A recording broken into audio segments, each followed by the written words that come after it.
Cold Blood Sensei said, 30 FPS on Switch 2 and no other mode is not a W, folks. HNDC TV said, I interrupted Cold Blood from his Phil Spencer jigsaw puzzle.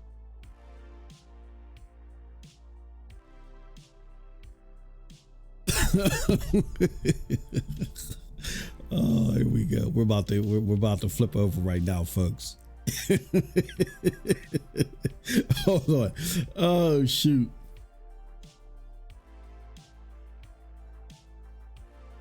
All right.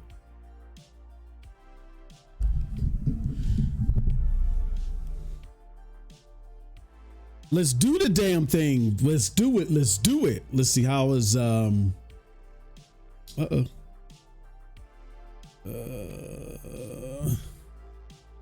does it look? Okay, I gotta fix that a little bit. Oh no. There we go. All right, that's good. Okay. What's up, people? 32877 said, I don't complain about overtime. Bleep their jobs. Yeah, we're gonna talk about that, man. Shout out to everybody that is watching. Thank you. Whether you're watching this live or you're watching this on VOD. Yeah, man. My sister-in-law came into town, so we're about to go visit her. My wife is scrambling because apparently I love my sister-in-law, but my wife is treating her like the Queen of Sheba. So she's out buying all this shit.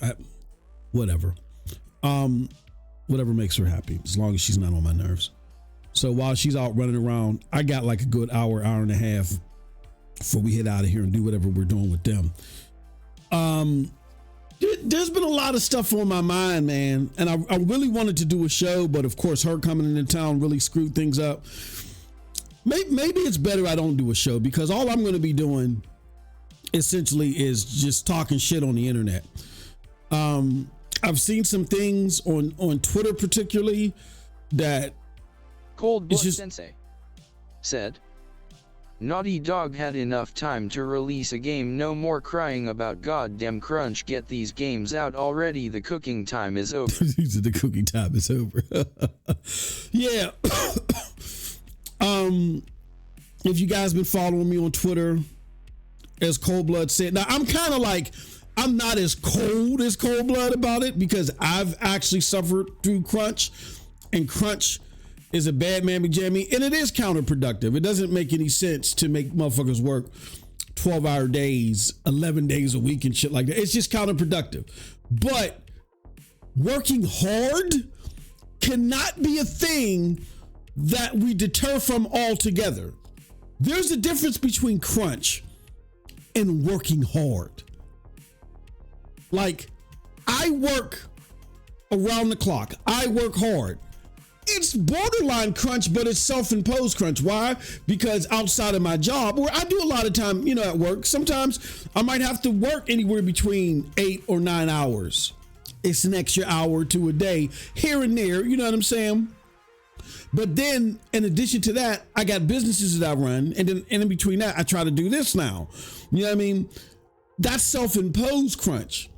Like but the crunch that I'm talking about is like, you literally get up, take a piss, wipe the shit out of your eye, and program until midnight. You go to bed for like 3 hours, you get back up. That's crunch. I went through some, you're sleeping, and then a lot of times you're doing it in the office. Like there was a particular year where Friday nights I didn't go home. I slept in the office. I literally slept in the office on Friday nights. Worked for most of the day.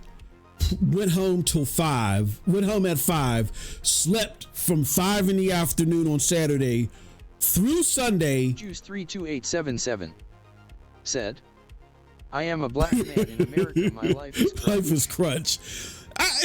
There's so much like privilege whining, and this is why I don't like all this political stuff and I'm going to get into this too. I don't like this political stuff in my conversation, because You know, Juice said it in a funny way, but yeah, fucking life is crunch. And there's shit on the right that's fucking upset me, but this is particularly like a left-leaning thing, like, oh, my mental health, oh, my anxiety. If I hear the word anxiety one more time, I might rip my fingers through someone's face. Anxiety. No, growing up, anxiety meant, oh, just a sense of awareness. Oh, something's, you know, burning on the skillet. Oh no, it caused me anxiety. I best not touch the skillet and let the house burn. No, oh, something's burning. Oh, for us, it was called a sense of urgency. And so now we've gotten into a situation where everything is anxiety. And working hard is horrible. It doesn't matter where it comes from, though, left, right, whatever. But I'm just sick of these political, parasitic shit that's seeping its way into gaming. We can have a debate about crunch. I've talked about crunch. I'm like, yeah, maybe we should be a little bit more sympathetic from crunch. And basically, let me give you an example of crunch. Cold Sensei said, anxiety is some shit weak Americans started using as an excuse.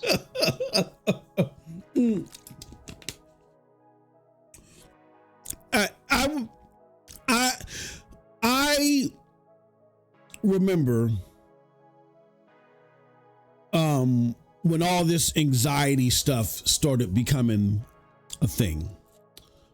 And it was at the height of medicine. Remember when, like I said, I don't want to get too political here, but we got to just a little bit to so people can understand where all the shit came from. Remember during the Bush Jr. administration when they allowed these companies, no. It started with Clinton. They allowed companies to advertise medication, because for a while, if you couldn't advertise medicine on TV. Now, for those that are raised in America, you would know this. You weren't allowed to advertise medicine. You were allowed to prescription medicine. You weren't. You know, Tylenol, Robitussin, shit like that. But prescription medicine, you were not allowed to advertise it. Clinton changed it, but he said, if you're going to advertise it, you got to talk about all the adverse effects. And Bush Jr. spread that.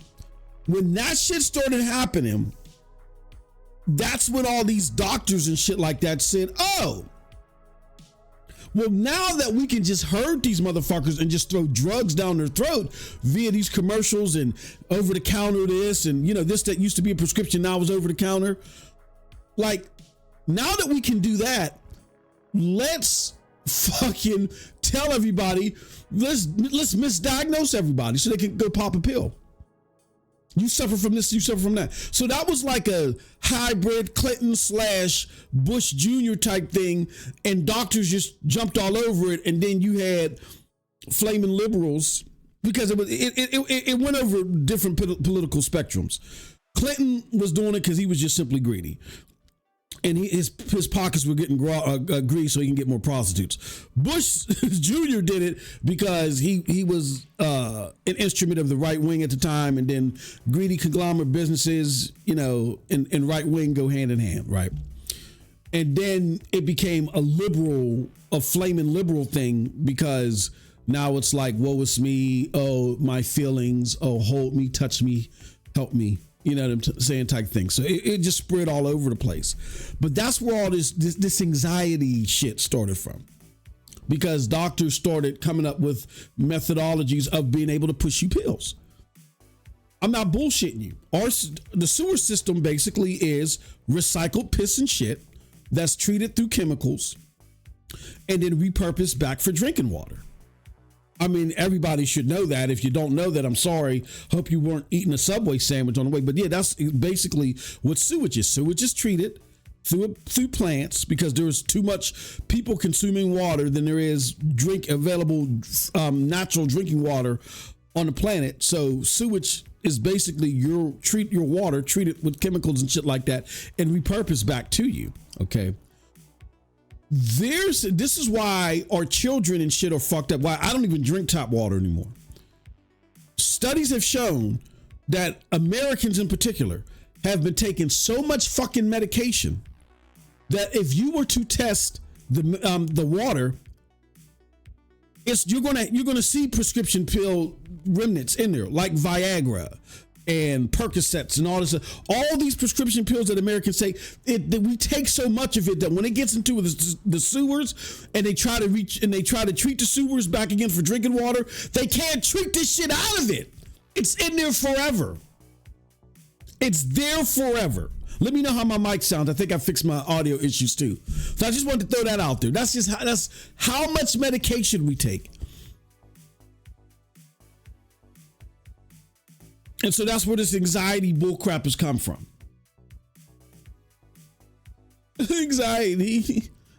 I need a mental wellness day. No, I need to take a break. That's what you say, man. I need to take a break, man. Feeling tired, man. Feeling a little exhausted. I gotta take a break. I need a mental wellness day. What happened to just taking a break? Why does it have to be, expelled all like that? I need mental capacity overload. Brain tissue syntax. Why can't I just need to take a break?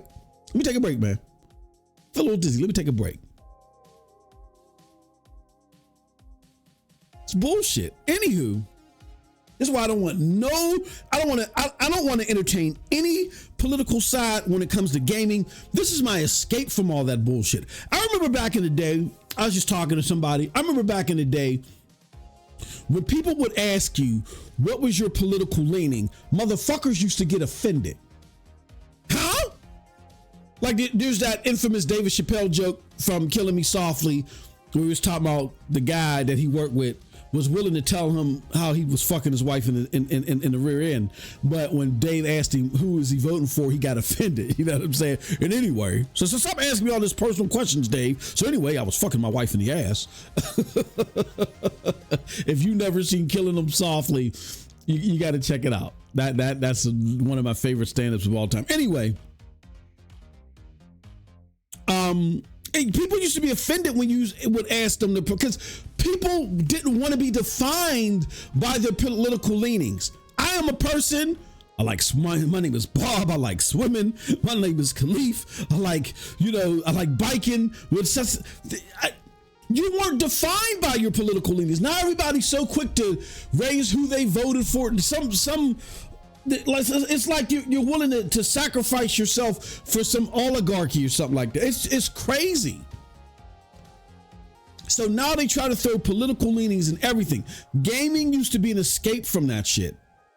And I'm sick of it. And then, so this thing that's happened over the internet, which is, it's a product of both sides, the left and the right, is pile on mass hysteria.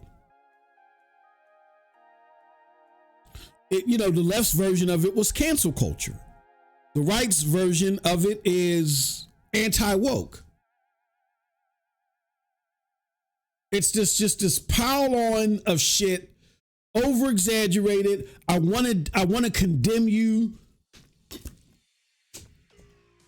because you don't think the same way that I think, type of shit, to where I look at gaming as a house. Once you walk into my house with flush new carpets, once you walk into my house, take your fucking shoes off, relax, have yourself a good fucking time, but leave those shoes at the doorstep. Like, you're not fucking up my carpet. That's how I look at gaming. So all this political shit, yeah, I believe this and I vote for that. I was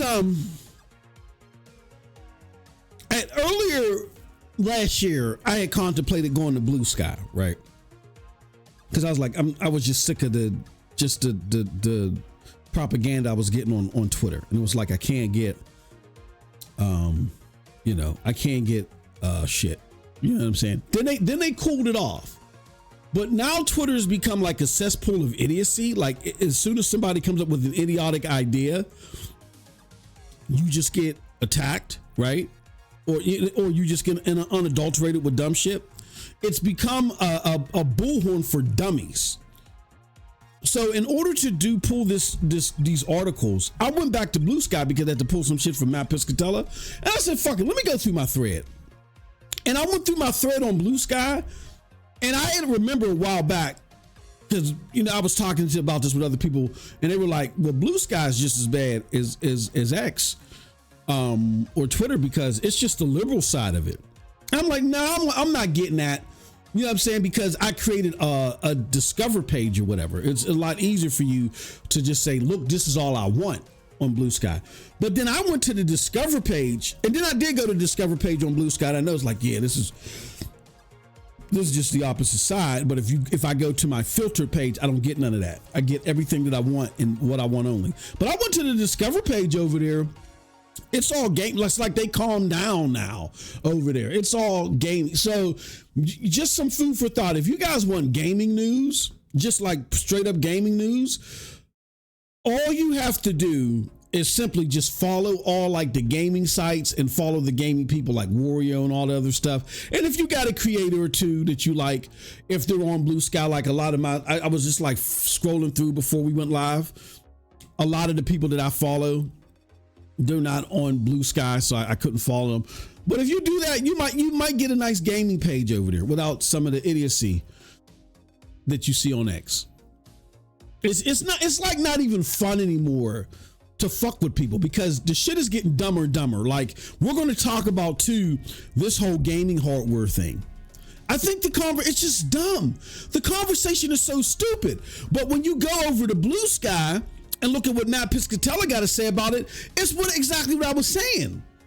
Like, of course, consoles are selling less. Like Xbox don't even fucking matter. Like, the medium is 40%. Xbox is 70%. So that tells you they're doing some extra fucked up shit. And the dummies over on X are trying to lump it all together. No, there's something happening in regards to purchasing and currency anyway. And it's not just consoles. But because people are stupid, they just pick one section and they come over to X and they spread that, and they're not even looking at the whole fucking thread. It's just like, damn, man. Like, do y'all motherfuckers want to learn anything? Like, this is where you want to end it? Like, end your knowledge building? You want to end it right here? And you just want to bounce around on this sticky, messy, shitty, muddy trampoline of X for the rest of existence, or Twitter? Like, no. So just for, I'm not for a mental break. No, just for sanity, though, for sanity's sake. Just follow my suggestion or not. Just go on Blue Sky.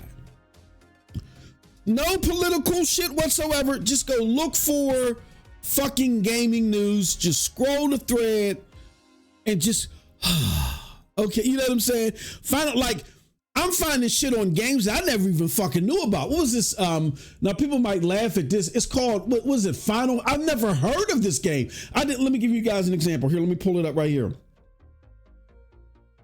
I never even heard of this game. I swear to fucking God. Stranger of Paradise. I was just scrolling through my thing. Now there's some, now I like cats though. So that's probably why they got it on here. Whoever, this is my Discover page. And I was like, oh, my Discover page is a lot more fucking sane. So because I like cats, I'll get a lot of cat shit. But there was that Stranger of Paradise on there. I'm just scrolling through my thing right now just to show you guys that is you know, beef ravioli. Is that an ad? Oh no, Wario. Beef ravioli. I mean, and it just threw this, I guess it's some political bullshit, but I'd rather see that than you know, well, and to be fair to X, I'm not getting a lot of political stuff now. I'm getting some, but it wasn't as bad as it was like right before the election. Oh my God, before the election, it was insane. And then now I got adulterated with these paintings and shit. I don't know why. I don't think I looked at anything painting wise, but yeah, you know what I'm saying? I'm getting just straight up like gaming news stuff. Gaming and tech, right? But that Final Fantasy Origins, I didn't even know that existed. I'm like, whoa. You know, so I started checking that out. It came out 3 years ago. I guess it's like a multiplayer Souls-like or whatever, how they were describing. I was looking at a Gamer Ranks video on it. So just to cleanse your palate, go ahead and check out. That's my suggestion. Just follow a bunch of gaming people. See, like I got a console gaming page, right? So if it ever fucking loads up. Yeah, see, so this was the page that I was following at first when it was no games for Genesis. What the fuck? But now my Discover page is fine. So, you know, just check it out if you just want a palate cleanser from a lot of the dumb conversations that are happening on X. And I'm not even talking about the political conversations on X, because like I said, to be fair to X, it's tolerable. It's tolerable now. Right before the election, it was insane. It's not. It's just it's the voices that are amplified or on X are dumb. They're dummies, and I'm sick of them. They sound so dumb. All right. So let me do this, y'all. I'm not gonna record anything. I'm just gonna talk. I do want to say this though, before I get into all of these discussions. I got some honorable mentions, and then I got 2 stories. We got the Larian Backlash, we got the low console sales. One of the honorable mentions is COD, but to make Xbox angry, I don't give a fuck. I just threw it out there because I knew it would piss them off. There's a cool feature on Twitch that I forgot about. What I can do is I can extract this stream and send it over to YouTube. And then once it goes to YouTube, there's another cool thing that I can do with AI. I can tell, yes, the infamous generative AI, and I'm getting to that a little bit. I can tell AI, here goes my stream, because I did it last week. Here goes my stream. Chop my video up into different subject matters and give me titles for those videos.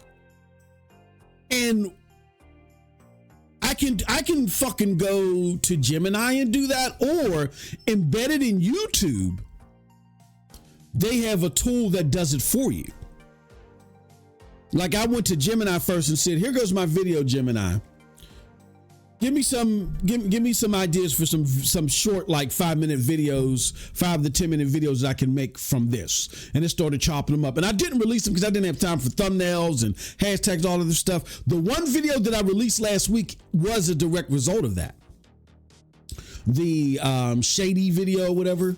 I just didn't use the title. I used my own title, which, you know, I just wanted to test some things out. So I was saying all that to say this. One of the conversations that is angering me is this whole Larian Studios conversation. The problem is, and I'll get into the meat and potatoes when we get into the topic specifically. The problem is that we're discussing something that people don't understand, nor do they understand the capacity of it and of what's being talked about. It's like people, and I blame X about this, in the internet, people only have the capabilities of thinking extreme this or extreme that. Like extreme this way, nobody has any ability to look at nuance, look at the middle, and make fine-tuned decisions, right? Like the whole AI conversation is, AI is inevitable, deal with it. Ha ha ha ha. Or it's, AI sucks, it's easy, it's evil, it's horrible, it must all go away. Where the actual answer is in the middle. And all you have to do, and if you're worried on either side, all you have to do is pry yourself from X, just be a fucking consumer, and it'll help fine tune it for them. If they go too far one way or the other, all you got to do is be a consumer, not buy the shit like you've been doing for other things, and they'll have no choice but to listen to you. Why? There's a guy that I work with, very smart guy. He's been giving me investment tips, even though I work with an investment group. I've been talking to this guy. He's been showing me his portfolio and all this other shit. He is all over this AI shit, right? All over. He's like, bro, it's a bubble. Why? Because generative AI has no cash stream. All they're doing for AI is begging for money. In Microsoft's case, spending money. They have attached AI to no cash stream. They may have attached AI to certain applications that bring in money, but that money's not coming because of AI. AI is becoming additive. So you got all these companies creating billions and billions and billions of dollars worth of AI technology, and they're not bringing in any cash for it, hardly. And the cash streams that they've created, they're not lucrative. You look at OpenAI, for instance, they're borrowing billions of dollars every quarter. There is no cash stream. It is a bubble. It's going to burst. And all of these companies, opposite of NVIDIA, are going to suffer. Why? Because NVIDIA is the only company that has applied a cash stream to their AI efforts. What do I mean by that? They are signing contracts with companies and saying, hey, look, you can use our AI horsepower for X amount of dollars. So they're the only company successfully building a lucrative AI stream. That's why they shot from where they were at all the way to the top as far as market value, because they're the only ones with a lucrative cash stream. OpenAI is just borrowing money. They're in debt.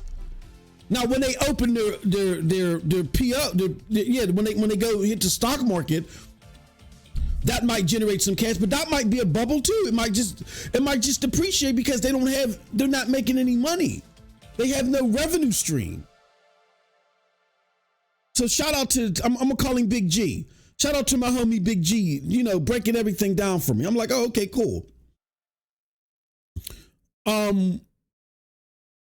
So yeah, the fact, if we just act like consumers and do our jobs, AI will either fix itself or go away anyway, because they have no cash stream. Nobody is buying into Copilot for Microsoft. What is OpenAI's cash stream? The paid for version, which 2.5 people are using? There is no serious cash stream for this. So that's why I say it's an intricate balance. We have to fine tune our thinking around this, and not be the. It's one extreme or the other, and it's like everybody thinks they know fucking everything. Nobody's willing to learn something. Like I've been working in investing and doing all types of shit for decades. This guy that I met just because he's delivering servers with me and shit like that around the place and we're just talking, he educated me. And I'm like, oh, okay, cool. I didn't sit there and say, well, this, that, and I've been doing this. I sat and I fucking listened. And I increased my knowledge base. And the rest of you motherfuckers just refuse to do it. You think you know everything. And you don't. You sound stupid on these internets. You do. It's sickening and it's tiring. And I'm just sitting back looking like, yeah, gaming, the end result is gaming is going to be destroyed because y'all are going to kill it, because you're not going to be the safeguard that you're supposed to be in stopping the bullshit. Essentially, too many of you are too dumb and don't even realize it. And you're dumb not because you don't have the ability to comprehend, you refuse to comprehend. It's sickening. That's just one thing. The other thing is this whole this thing with Naughty Dog. Like, what are we doing here? So we're building a bridge. And we're like, people are going to travel over this bridge as soon as the summer starts. We need to renovate this bridge. but we don't have much time. We're gonna have to stay over, sometime and get this bridge together. Oh no, fuck it. I need to just do 7.5 hours because of my anxiety. So people start driving over the bridge, they fall through the bridge, and they die. Now, I'm not saying that if you play a bad video game, you're gonna die. I had to use the most extreme example to point you into the fact that in order to make deadlines, sometimes you have to do extra. When did it become satanic to do extra? Where the fuck did this generation come from? You're a bunch of sickening vagina lip pansies. I don't want nothing to do with you. I wish they would just put you all in a ship and just send you into orbit. Maybe to the fucking sun. This is disgusting. You can't do a little bit extra to get to a deadline? Oh, they're on salary though. So the fuck what? I've been on salary for years. Look, let me give you an example. When you Sensei said, COVID working from home is where these people came from. I think that's part of it too. I think that spread the mentality, but the mentality existed before then. It existed before then. It's just this pansy, entitled mentality. Yeah, I got up and went to work and went to a job. So give me billions and trillions and billions of dollars. Let me tell you where it came from too. This is why I'm going to say this is going to be so fucking controversial. I don't care. Stop sending your kids to college. Stop sending your kids to college. Why? Because college is no longer good for developing you as a person to be able to think independently and work under extremes and be the best of the best. What colleges do now is they indoctrinate our children into a mind state. And it's a victim mind state and an entitled mind state. I know that's going to sound political. I know people will be like, oh, you sound like some right wing. No, I'm not doing this from a political standpoint. I am speaking from experience. As a manager that managed managers, I remember hiring kids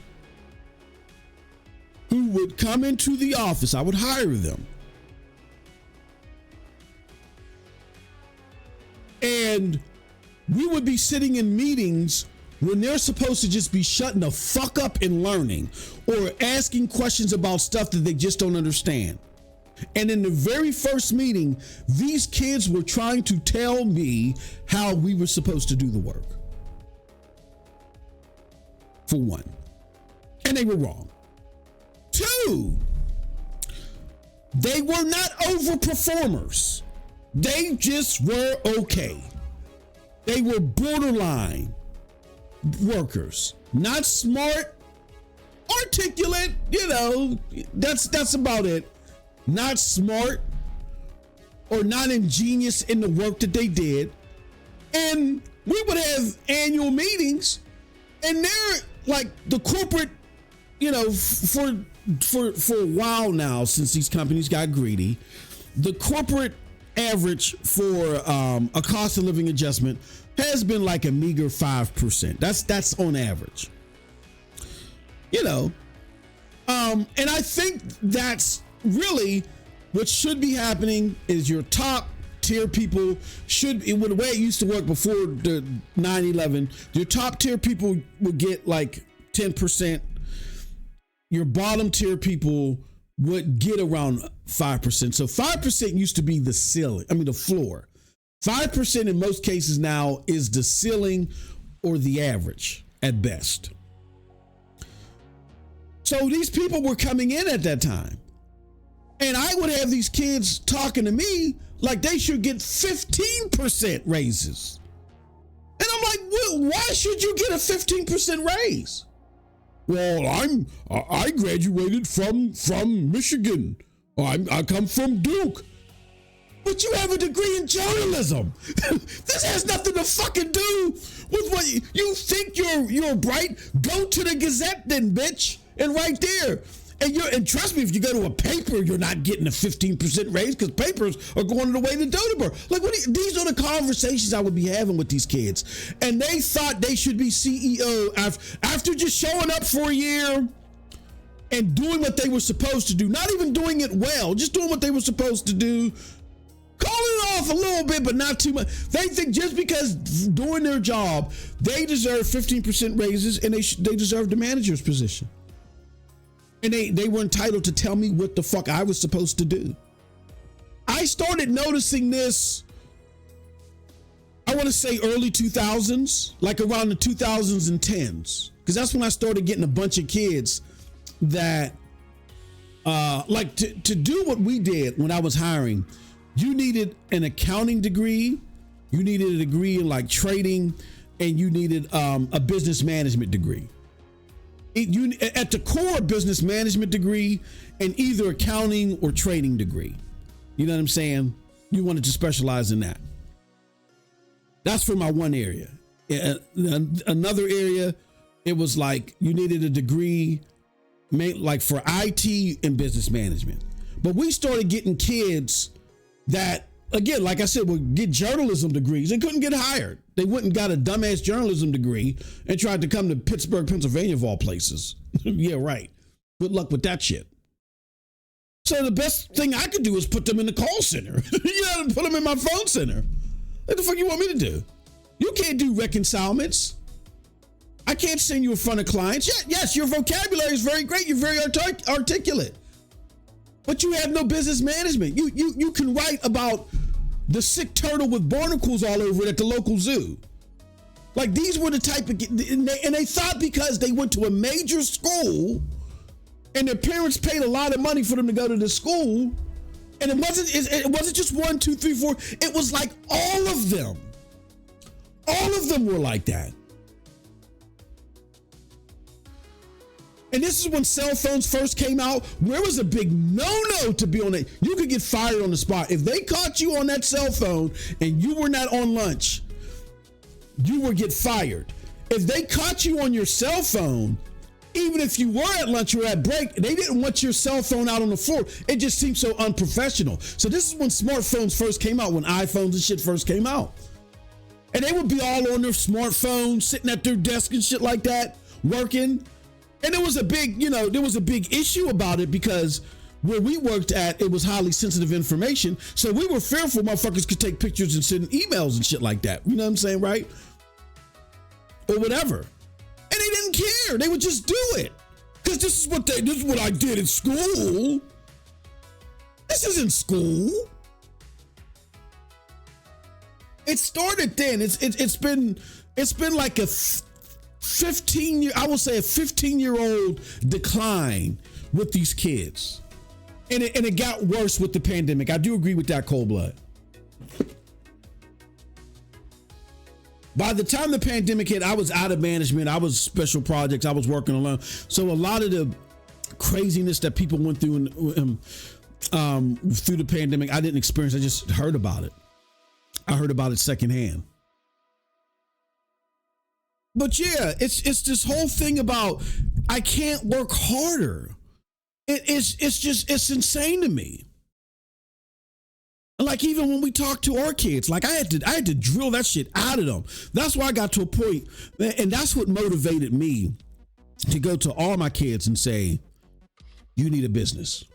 I drilled it into them. You need a fucking business. And even my youngest son, who's dealing with some serious medical issues, even he has a business. He just got his LLC papers last week. He finalized. I thought he already was doing it, but he wasn't doing it under a business. And I said, no, you got to fix this shit, dude. So while he's getting medical treatment and shit like that, his LLC papers were coming through the mail. I don't want to hear no fucking excuse. Like, do not send your kids to college. Send them to a trade school where they can learn a trade that specializes on said skill. Like, you can get a doctorate's degree in You get a doctorate degree from a trade school. You go get a doctorate's degree, a PhD, whatever, from a trade school. That trade school is just going to train you on how to do said skill. See, these colleges and these universities, they try to culturalize you or whatever. And I don't know what's going on at these colleges and these universities, but they are making these kids feel entitled.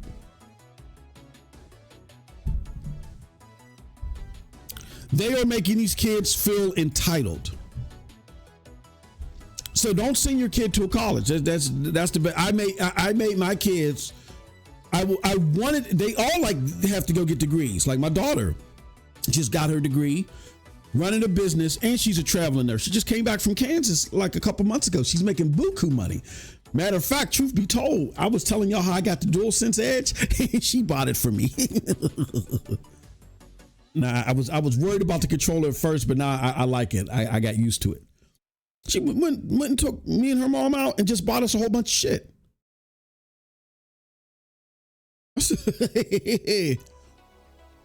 She ain't go to no college. She went to a trade school, got her master's in her field, and now she's traveling all over the country making buku money and got 2 businesses she's running back here.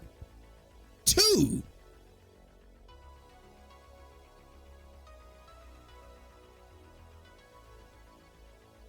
My middle daughter got one. The only one that don't have one is my oldest daughter. But that's all. I love her. She's a special case. That's a whole different story.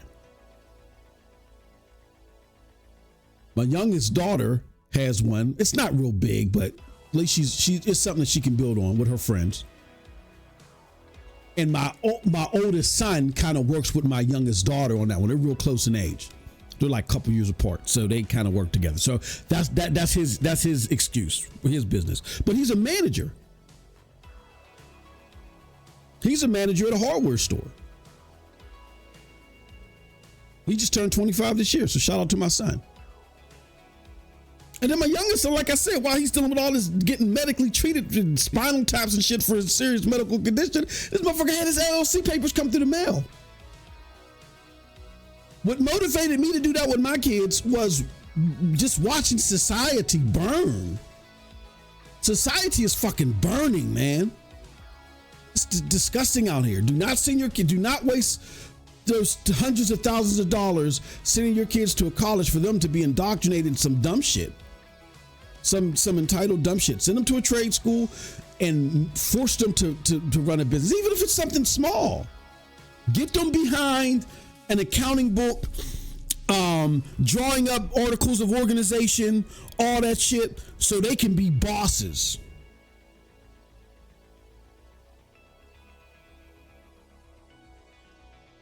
Not entitled followers. Okay? That's my cultural lecture for the day. I'm sick of this shit. Dude, society is just fucking burning. But anyway, I got some honorable mentions. But here's what I will say about AI. Our conversation about AI, I think is off. AI does have some use. Are the complaints about AI legitimate? For the most part, as far as the detriment that AI can cause, absolutely. A knife can be a very dangerous thing. Yes, knives should not be sitting out for display at 35 cents a pop at Toys R Us. You know what I'm saying? For your 5-year-old to just come up and grab a 13-inch knife and just swing it around. Yes. It shouldn't be that way. But knives are useful, right? They have very good use. So the problem is so something that's causing detriment or harm, is it because of how it's being regulated, or if that's just inherent to said item or service? We're going to talk about that. I think it's time for people to understand the problem so much may not be just in the general use of AI, but how AI is being regulated because of people's interest for big money. I think I don't think the problem is in AI existing. I think the problem is in how rapidly it's just being thrown everywhere with reckless abandon. with no sensible revenue stream behind it, it just doesn't make any sense. We'll get into that. But I use generative AI if you got a Google phone, you use it. Every time you do a search, it's now, unless you shut it off, unless you manually shut it off and Google allows you to do that, unless they allow you to shut off Gemini, and they probably do. I doubt it, but they probably do. Unless you shut off Gemini. 877 said, these outrage gamers don't mind AI giving them their fake frames. Thank you. Juice, these motherfuckers, man. It brings me back to Twitter and X, and it just gives me an aneurysm. I can't take it anymore. Man, Larian sucks. They use generative AI for this superficial thing. Do you really think that Larian's use of generative AI supersedes your use? All of you that are complaining, if you combine everybody that's hating on Larian, if you combine them all just by you using Twitter, you are feeding generative AI. So all you're complaining because Grok is compiling it all. All you're complaining is doing far more damage than Larian could ever do. That's why this conversation is so fucking stupid the way that it's framed. Is there a problem with generative AI in aspects? Yes, it is. Let's talk about it. But don't be a fucking Neanderthal. The use of AI is all of it is horrible. Then put down your phones and get off of Twitter. The moment you sent a tweet about Larian, you were doing far more damage than Larian was doing. Period.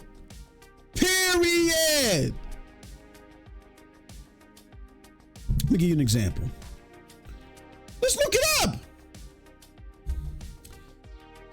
How many people work at Larian Studios? 530 to 544 people, they say, work at Larian Studios. Let's do this. These motherfuckers, man. Larian.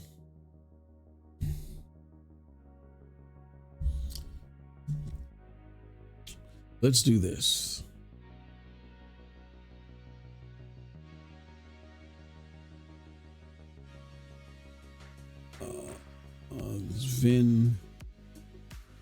Swen Vinky.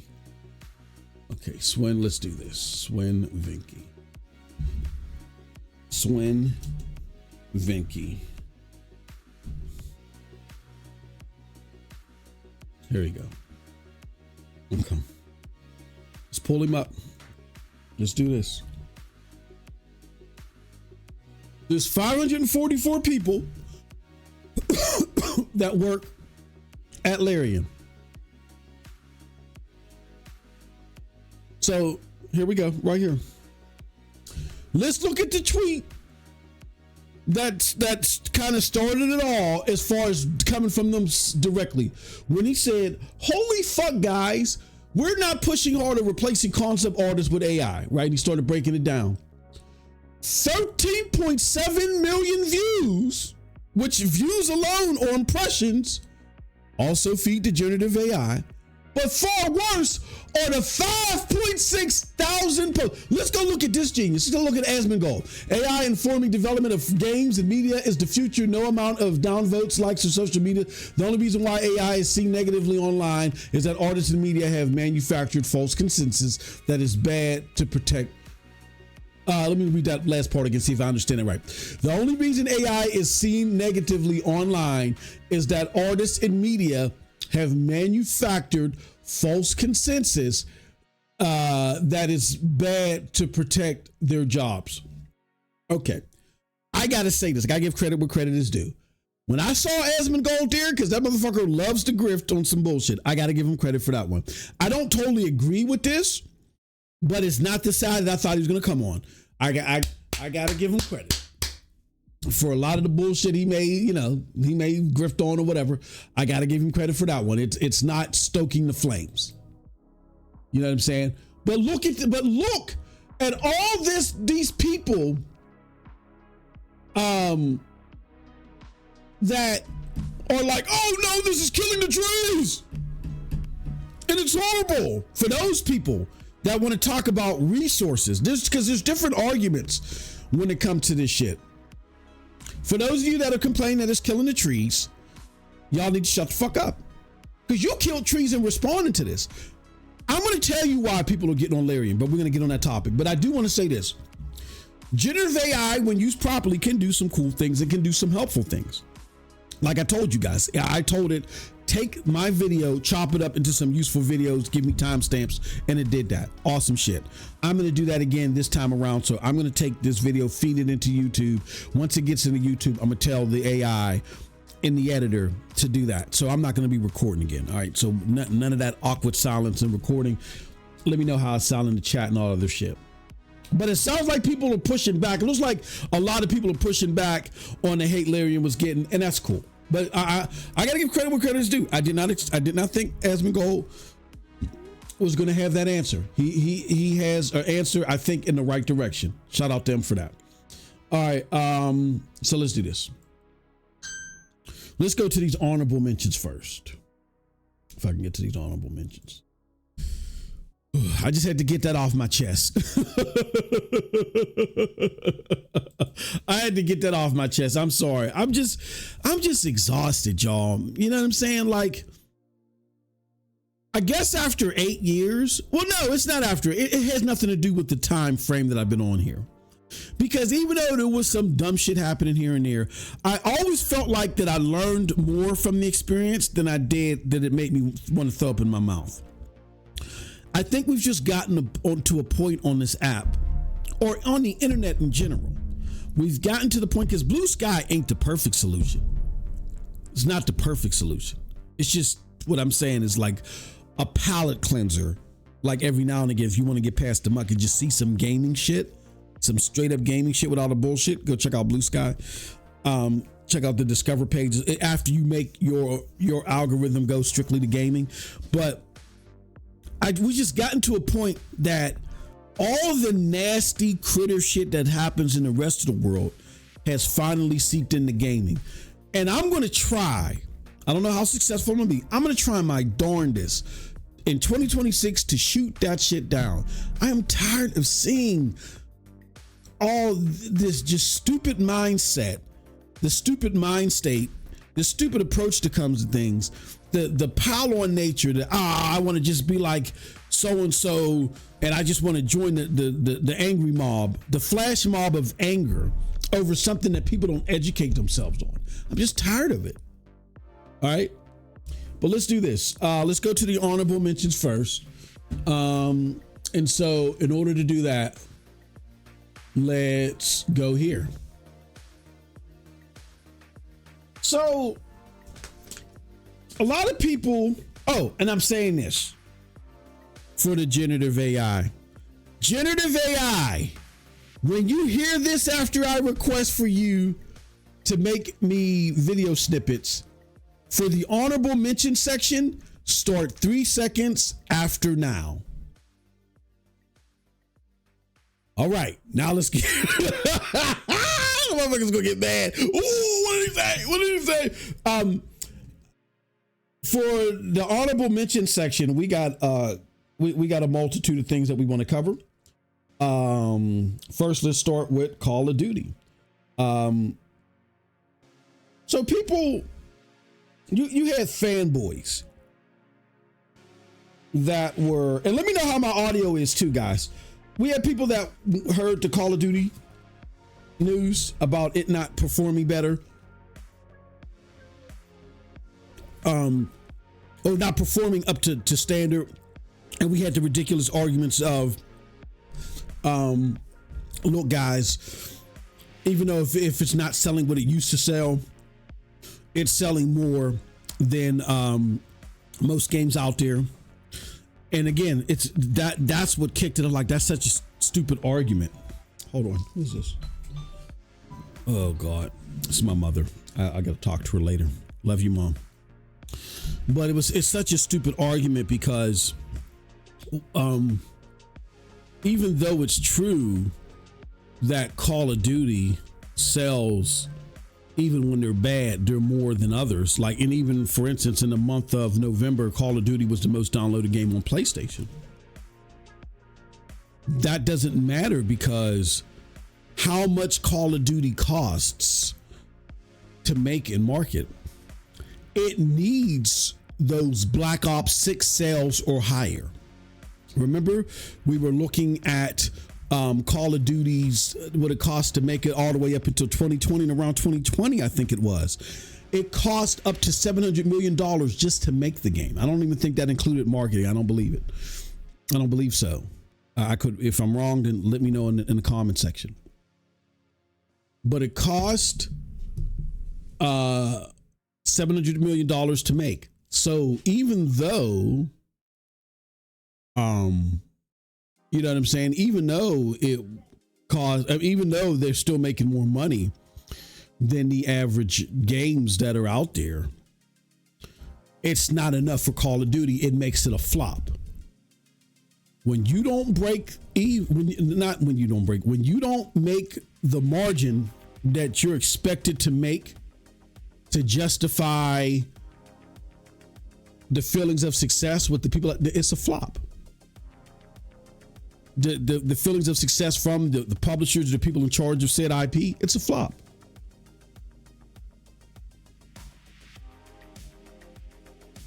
Sales alone don't, like, let me give you an example.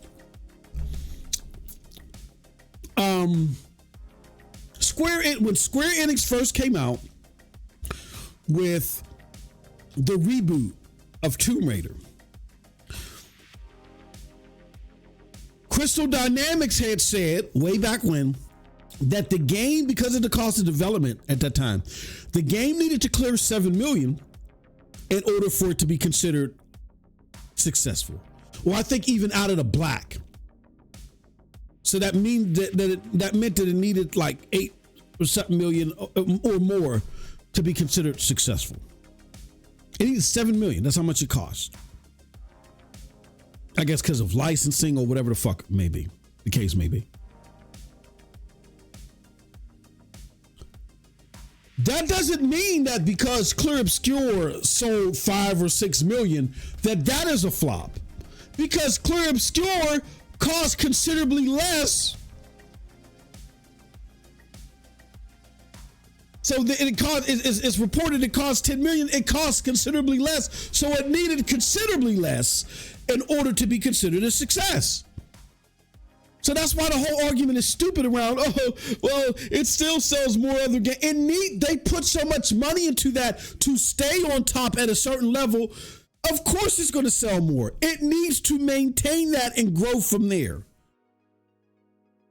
I think that's where my brain aneurysm was starting with that argument. But the U.S. video game reports are out.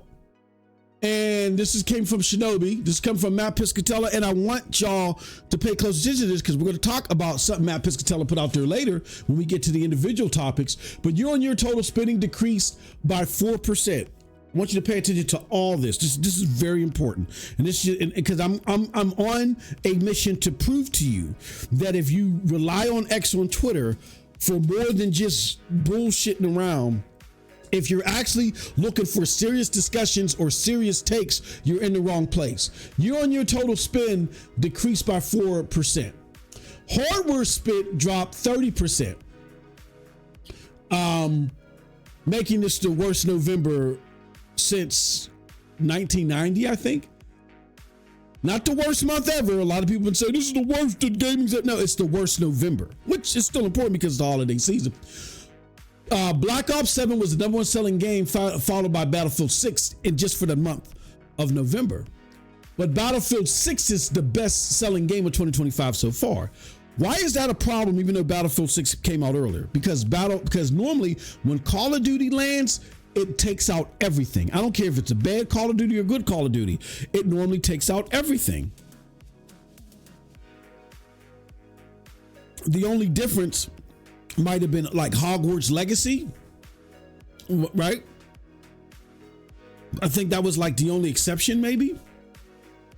But we know Hogwarts, I mean, not saying Battlefield 6 isn't doing crazy numbers, but Hogwarts Legacy was a phenomenon, right? Was a phenomenon. So you have a direct competitor that you only came out a month after, and Call of Duty normally dwarfs any Battlefield sales, and you didn't this time. That's horrible. PlayStation 5 was the top selling hardware in November, followed by Switch 2. And the next playground knocked the Xbox Series consoles into fourth place. That's people are trying to take that and lump that into, see, everybody's doing horrible. All consoles are horrible, so don't pay attention to the extra 30% that Xbox declined. Don't pay attention. Right. PlayStation was down 40%. Again, Series was down 70%, and Switch 2 sales were down 10%. It says average price for new unit in gaming was $439 in November, up 11%. Game content spending increased 1%. DualSense Midnight Black controller was the top. I actually bought that. I got to take it back because when my daughter bought my DualSense Edge, which I love, by the way, I wish they would have made it bigger, but my hands were so cramped using this because I'm old and I have a B12 deficiency, so it's easy for me to get cramped. But I just wanted something the size of the DualSense. I wish they'd have made it the size of the DualSense, but they didn't. But I still like it because it got the paddles on the back, and I rearranged all the control, and I love it. I love it now. It would have been super love if they would have just made it the same size, but whatever. Yeah. I bought the Midnight Black controller because it was on sale for $54, and then I was going to return this anyway because BJ's out here had it on sale for $35. What the fuck? I was like, I'll buy two of them bitches. Use 32877 said, "You hear that Cold Blood Yatai sold more than Expedition 33. Don't do that, man. Don't start that shit, Juice. Don't start that shit, Juice. But yeah, here was my response to that is in regards to Call of Duty.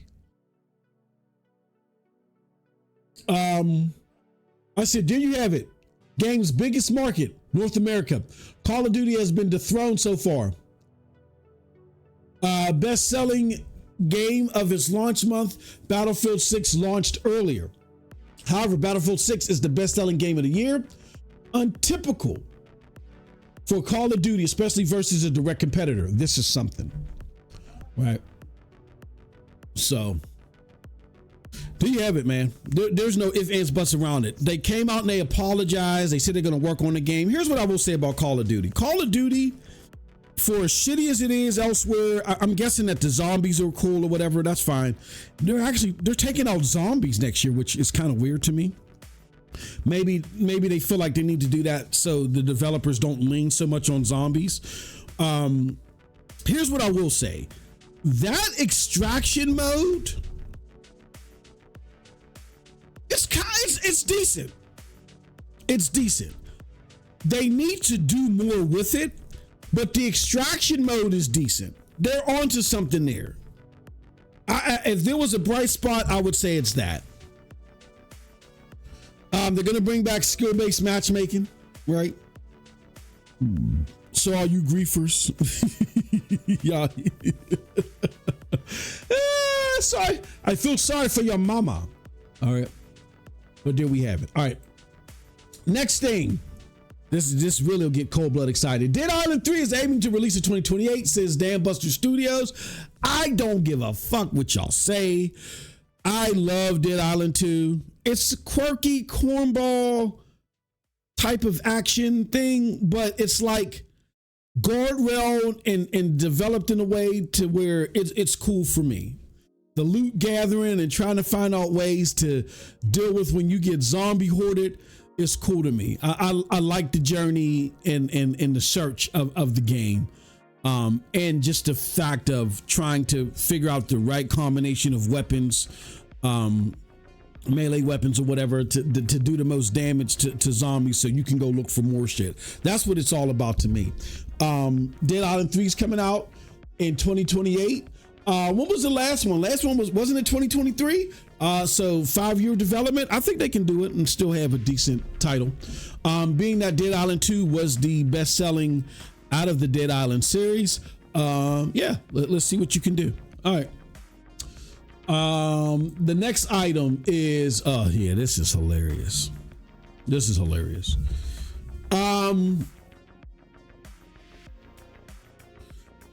I don't want to spend too much time on this one because this one kind of angers me too. Because I've been trying to tell y'all for the longest time that for those of you that were preying on Ubisoft's downfall, it wasn't going to happen. Now, whether you wanted it to happen or not, whatever. I mean, I, for the most part, I don't mind the blueprint as far as, look, our job is to focus on service games. I don't mind that. Nobody gets on the Souls games makers when they say our focus are on Souls-like games. Nobody gets on them for that.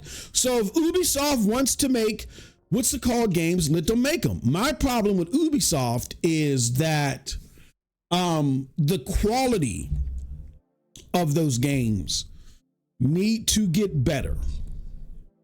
Like they got to mix up the formula so much. There are some staple things they can do, but everything can't be Far Cry or third-party Far Cry. You know what I'm saying? Like they really gotta mix up the sauce a little bit. And they were attempting to break away from the norm when they were going to do Division Heartlands. I think Arc Raiders shows that they should have probably stuck with that. Do I think that Division Heartlands would be as successful as Arc? No. But if you played the games and what they originally had on track, it broke from the norm. I think it would have done a lot better. Another game where they were kind of breaking from the norm at first and they were doing a lot better, but they fucked up, was X Defiant. I know X Defiant caught some lightning, at first, for the first few months, but I'm telling you, the original X Defiant, and I was part of a special closed door beta for that game. The original X Defiant was it was more like, it was kind of hero shooter-ish. But it was like a slower paced hero shooter. And it was way more tactical. And it was fun as fuck. I couldn't put down and y'all know I don't do multiplayer games. Y'all know I don't do them. I was up there. Shout out to the homie Ray Sherrod too. Ray, if you're listening. Well, I didn't get a game in with Ray. I wanted to get in a game in with Ray, but I was, Ray Sherrod, no, I was jonesing for that game. I kept bugging him like, Ray, you gonna get on that? Shout out to Ray Sherrod. That X Defiant was the shit. That original one. They need to bring that back. They can't call it X Defiant, but call it something else. I think what they should have done is the Ghost Recon multiplayer that they were going to make. They should have made it like X Defiant and then fleshed that out properly. Make that like a Twitch, or not Twitch shooter, but a military style shooter. That's what I think they should have done. That Ghost Recon multiplayer, they should have made like the military style shooter with some power ups. And then they should have left X Defiant as the more slow pace tactical hero shooter. They should have done that. That shit was fire. That shit was fire. I love that game. That game was so fun. Oh my God. And they completely messed it up. But anyway, I get that people don't want Ubisoft to, I get that they don't want them to like focus on purely, what's it called, games? But let's be real. When they tried, what was it? Immortal Phoenix, whatever that game was. God, that was Gods and Monsters or whatever. When they tried that game, guess what happened? When they tried that game, guess what y'all did? Y'all didn't buy enough of it. Y'all didn't buy enough of the game. Now I played that on Stadia. I played it on PC. I played it even on Amazon Luna. I played that game everywhere.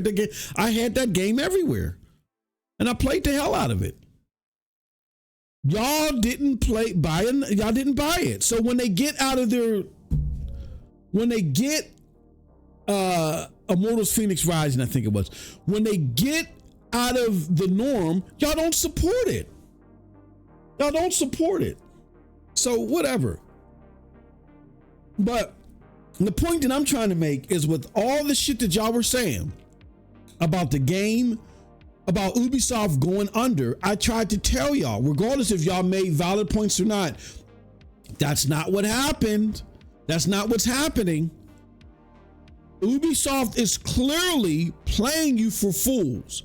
What it is they've changed their model from, look, we want to be a public company and we want to do, we want to be the known as the best developer in the world, but we want to be loved by everybody. They clearly changed their mind and said, look, we have a gimmick. Open world games as a service. We clearly have a gimmick. It's making money for us, but because by us being a public company, we have to set certain milestones publicly, and when we don't hit those milestones, it makes our stock dip and our value dip. We want to find a way to get out of that. I warned you guys in 2023 and 2024 exactly that. When R&J investors came in and dropped that article and said, look, we don't know what the fuck is going on at Ubisoft. They keep missing mark after mark after milestone after milestone. Their stock price has plummeted, and they are still moving forward and just spending money like a motherfucker. And they're not going through the layoff cycle that everybody else is going through. Like, they're making layoffs, but when you look at how many people are at Ubisoft and the percentage of people that they're letting go in comparison to their peers, something's happening here. Something is wrong. So R&J Investment said, we actually got into and invested in Ubisoft so we could see their financial reports. And by our observations, they are duping their public investors in support of their private investors. And I broke it down to you guys because I have experience in this shit. I tried to tell y'all what the fuck was going on. Y'all didn't listen. Look at the stock price. Look at the stock price. Y'all didn't educate yourselves. Now look what happened.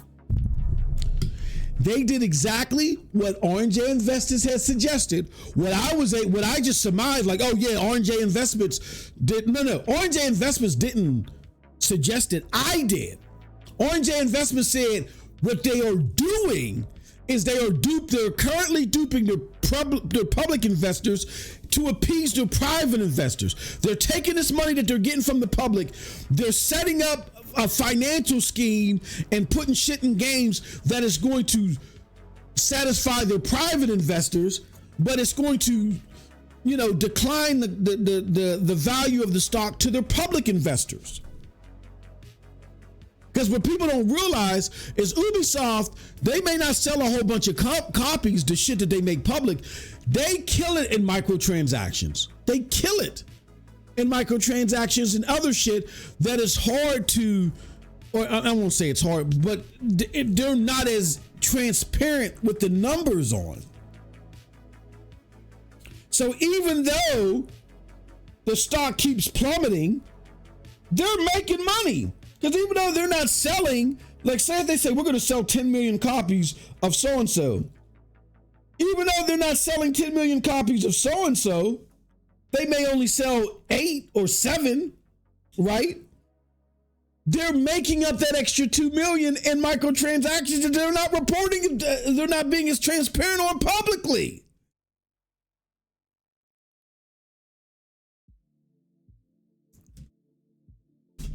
tried telling y'all that.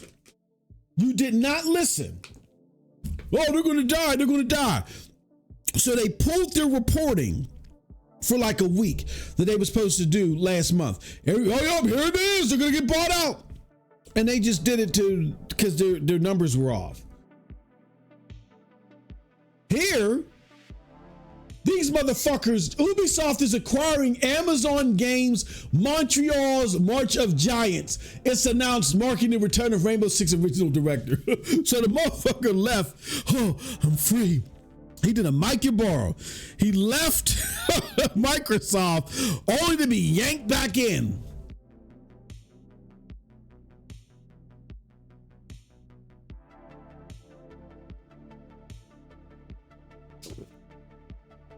Ubisoft has been given the rights, the cloud rights to Xbox games. Meaning that Microsoft has to talk to them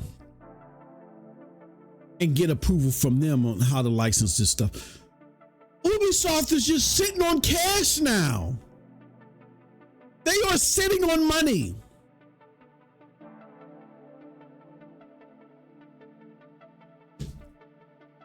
They are just sitting on cash.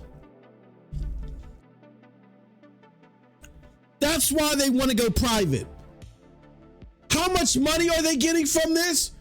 From this Microsoft deal? Shout out to the people over at Cloud Dosage.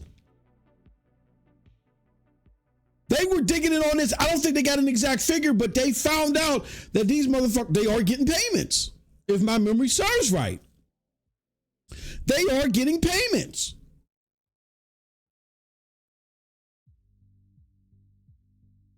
They don't want to disclose that. Or they want to be as least transparent about that as possible. So think about the chronological time period. They completely start going to games as a service. Tencent jumps in, starts giving them money. They get the rights to Microsoft's cloud business as their stock is tumbling. Motherfuckers are going to ask, how much money are you making from this deal? Because you got it like a sweetheart deal from the regulators to now you're in the middle here. What the hell? Now they don't have to disclose that shit. Why? Because they're going private. And you led cover because you were too stupid to do your due diligence and do your research. You were just following Pirate Nation or whatever. I'm starting to think Pirate Nation is actually created by an Ubisoft employee. Kurt wanted that. Because they keep feeding you bullshit for you to follow that smoke screen for Ubisoft to get over. It's crazy. Absolutely crazy. So let this be a learning mechanism for all of you. Learn your business. Mind your business. We got a show here in Pittsburgh called Mind Your Business. Mind your business. Understand what the fuck is going on here. You gotta understand business to understand why gaming is heading in the direction that it's heading. Mind your business. Ubisoft is going under and they just bought Amazon Games Montreal team. Man, you motherfuckers make it. This is why I get headaches.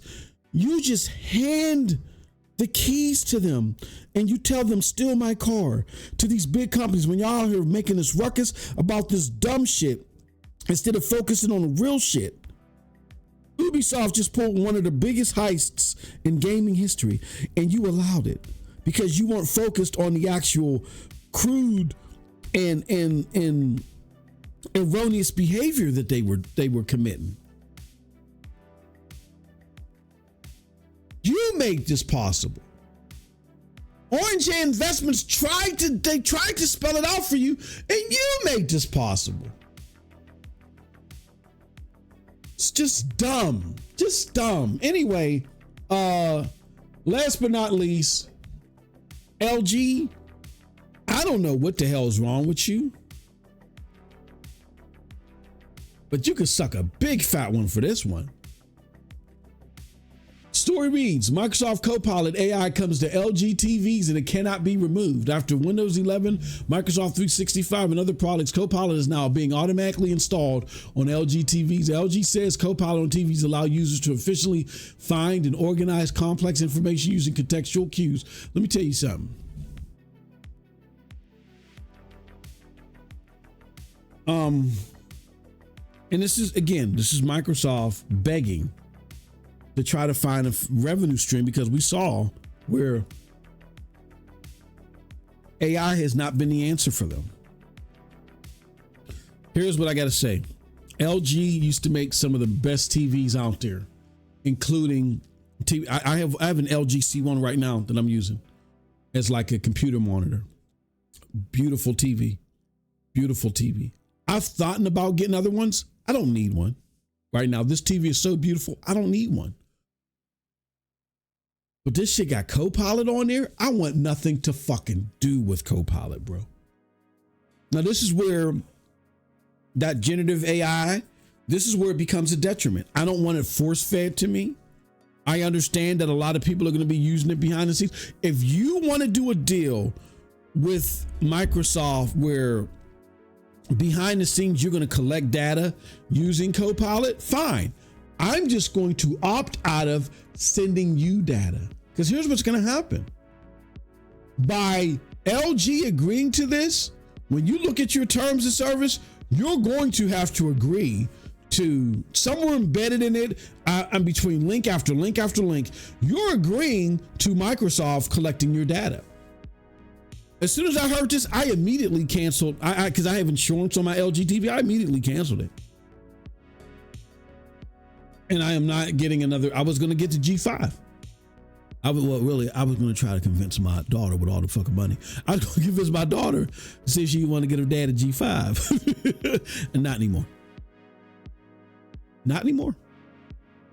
There's a new Sony, I forgot the name of it. The Bravia, was it a Bravia? 2877 said, it's more outrage for people using AI for development reasons than for people forcing AI into your TV. I know, that's fucking crazy, bro. It's crazy. We got more outrage because a developer wants to look at some unicorn horns that AI generates and come up with an idea out of the 80 unicorn horns that are out there. Just come up with an idea to sketch from. They want to do that. They want to get upset over that. Meanwhile, these motherfuckers are forcing AI, and Microsoft is collecting your data from this. Juice, why are people so dumb? Why are y'all so fucking dumb? I'm serious. I'm tired. I'm legit tired, man.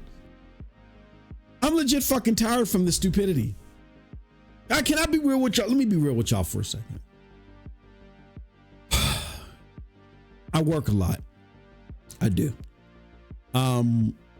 This past year, I think was it June that it started? This past June, my job told me that I had to come in and work on site because some project that we're working on that I knew it was going to take a while because we're working with an international group that just, that's a whole nother story, whatever.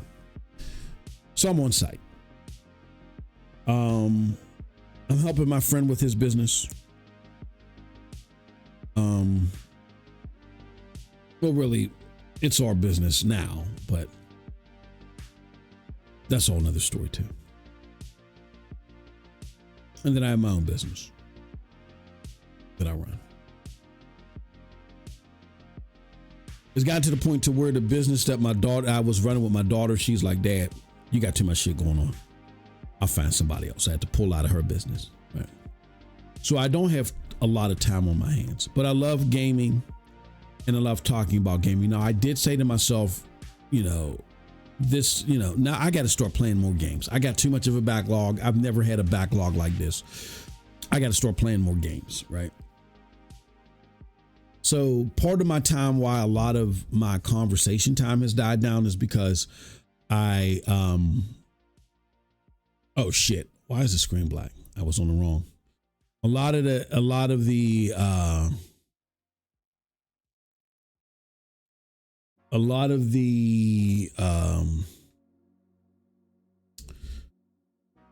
let's do this. A lot of the conversation time went down because I wanted to get more gaming in. But I'll be honest with you, the last couple of months, max, I could have squeezed out an hour or two to do this. I could have done this about a couple months early. I didn't do it because the conversation on the internet has become so stupid. I don't even want to engage. I don't even want to feed the algorithm. Even though my contribution would be minute, I don't even want that minute contribution added to it. I thought it was just the fact that the consoles were dead. And because the consoles were dead, that, you know, the console warriors that lost, or the people that still want to be a console war because that's all they know, they were just throwing shit out there to stick to the wall. They couldn't deal with the fact, especially these Xbots. They couldn't deal with the fact that the console war is over. So they're just now trying to create FUD and rage bait to stay on. And a large part is to deal with that. So I said, I'm gonna wait that out because there's no point in trying to explain this. This should be self-explanatory. We're gonna wait out the rage bait when more sensible conversations around games can happen, right? But then now what I'm seeing is that it's just not, the console war hasn't just drummed up conversation from angry Xbots and console warriors. What it's done is now they're looking for something to be mad at, because for them it wasn't just about them being worked up because they felt like said company wasn't doing what they needed to do in order to keep competition thriving. They were just looking for something to be mad at. Xbox has capitulated to PlayStation. They've pretty much, Halo is going on PlayStation like that. Some people are trying to make it seem like that's not a big deal. That's a huge deal. The Xbox as a competing platform is dead. They're just a floating publisher that happens to have a streaming service too. They're dead as a hardware platform. I know. And the hell with this fucking hybrid computer. They're dead. They're a publisher. They're a floating publisher that has a streaming service. Now that it's over and Microsoft is not, or Xbox is capitulating to PlayStation because they have to because of ABK.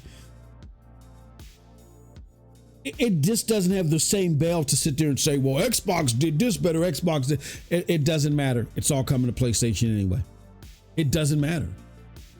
And if I am a gamer and I got a choice between Xbox and PlayStation, like if I don't already have an Xbox or a PlayStation, if I don't already have a Series console or a PlayStation 5, and I got a decision to make, particularly when Grand Theft Auto comes, even though Grand Theft Auto is going to be on both consoles, why the fuck would I get an Xbox?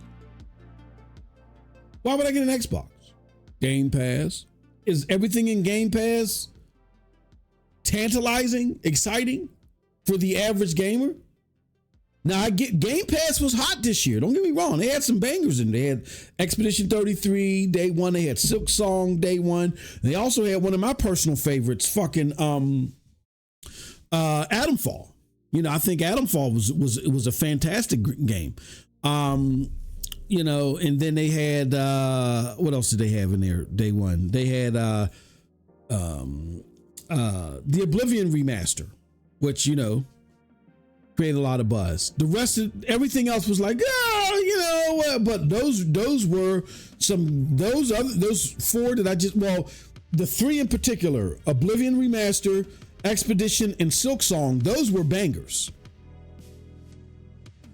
And Game Pass had all three of them. Those were bangers. Those were games that drew a lot of attention throughout the community. So this was a great year as far as Game Pass is concerned. Now even though they raised the price in, what was it, August? I think if you look at the price of Game Pass throughout the entire year, including when they raised the price in August, if you were to buy those 3 games separately, well, let's see here. Let's take a look. Let's see here. How much was Expedition 33 at launch? I think Expedition 33 was $50 at launch. How much was Oblivion Remaster? Oblivion Remaster.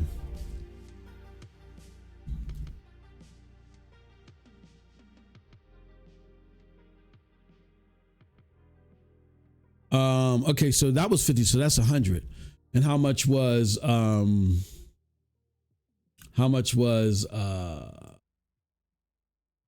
what the fuck is that game? Silk Song.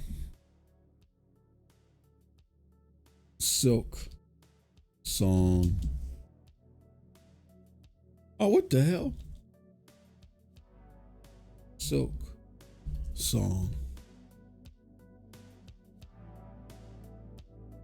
$20. Okay, so really, no, I fucking lied. Oh! All right. So they had 3 bangers in there, right? Expedition 33, Silk Song, and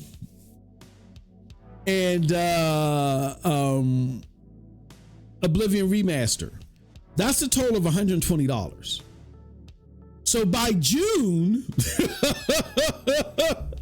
you know, you could have either just bought those games for $120, or you could have got 6 months of Game Pass that would have given you a whole bunch of other games that you don't even really give a fuck about. Am I right or am I wrong? Okay, all right. And then past June, which you would have had to keep paying in order to get Silk Song, right? When did Silk Song? When did Silk Song launch?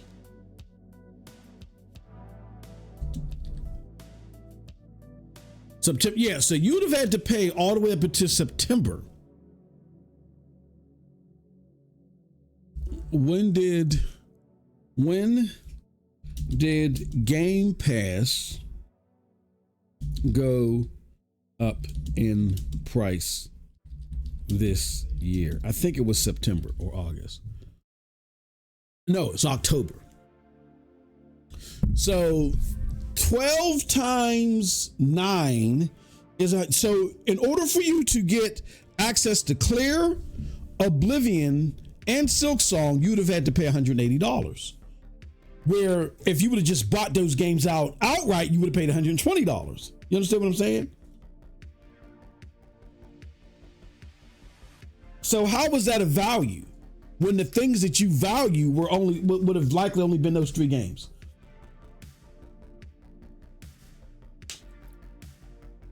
Gaming is not music. The average gaming consumer does not care to binge on games. They have the games they want to play, and those are the games that they play. They don't care to binge on a whole bunch of games.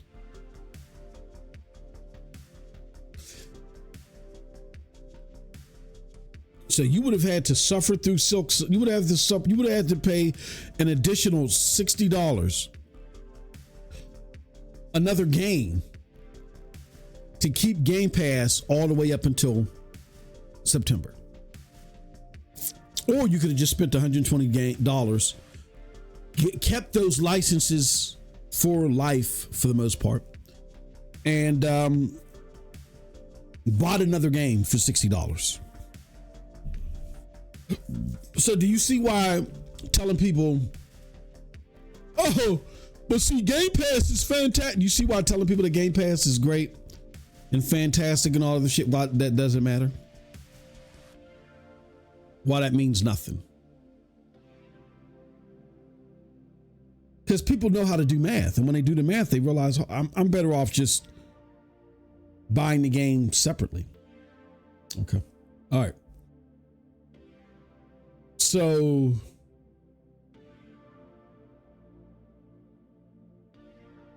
yeah, And believe it or not, we were talking about the LG TVs and Copilot and all of this shit. Yeah, so when it comes to all this craziness with AI, the bad part of it, what people need to realize is that by you doing what you're supposed to do as a consumer, like I did, I canceled my coverage, my extended warranty coverage, and I'm not getting another LG TV again until they remove it. Period. So that shit is crazy. All right, now let's get into these topics. Let's talk about them. Number one, oh, the Game Awards. Oh, hell no, we ain't talking about no fucking Game Awards. First, let's talk about Larian. No, let's talk about low console sales. This is what's burning me up. People want to talk about low console sales. Like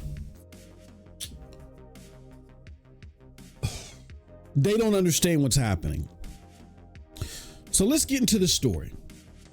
Let's see if I can find it real quick. Hold on. Let's go to Twitter. Low console sales.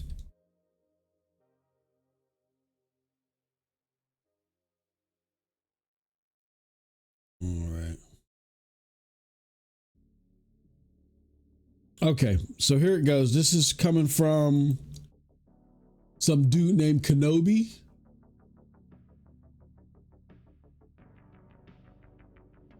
Let's put this up here.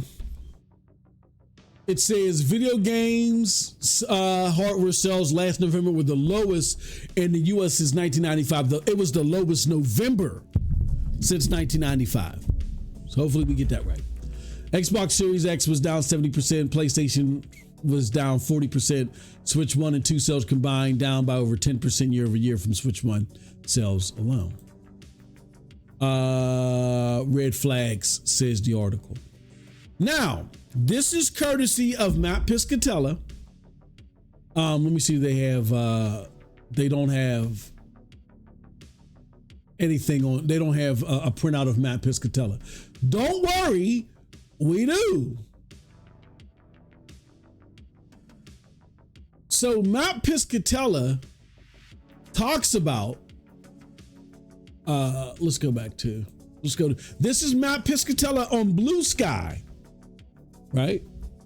So if you want to understand what Matt Piscatella had to say, let's go to his report.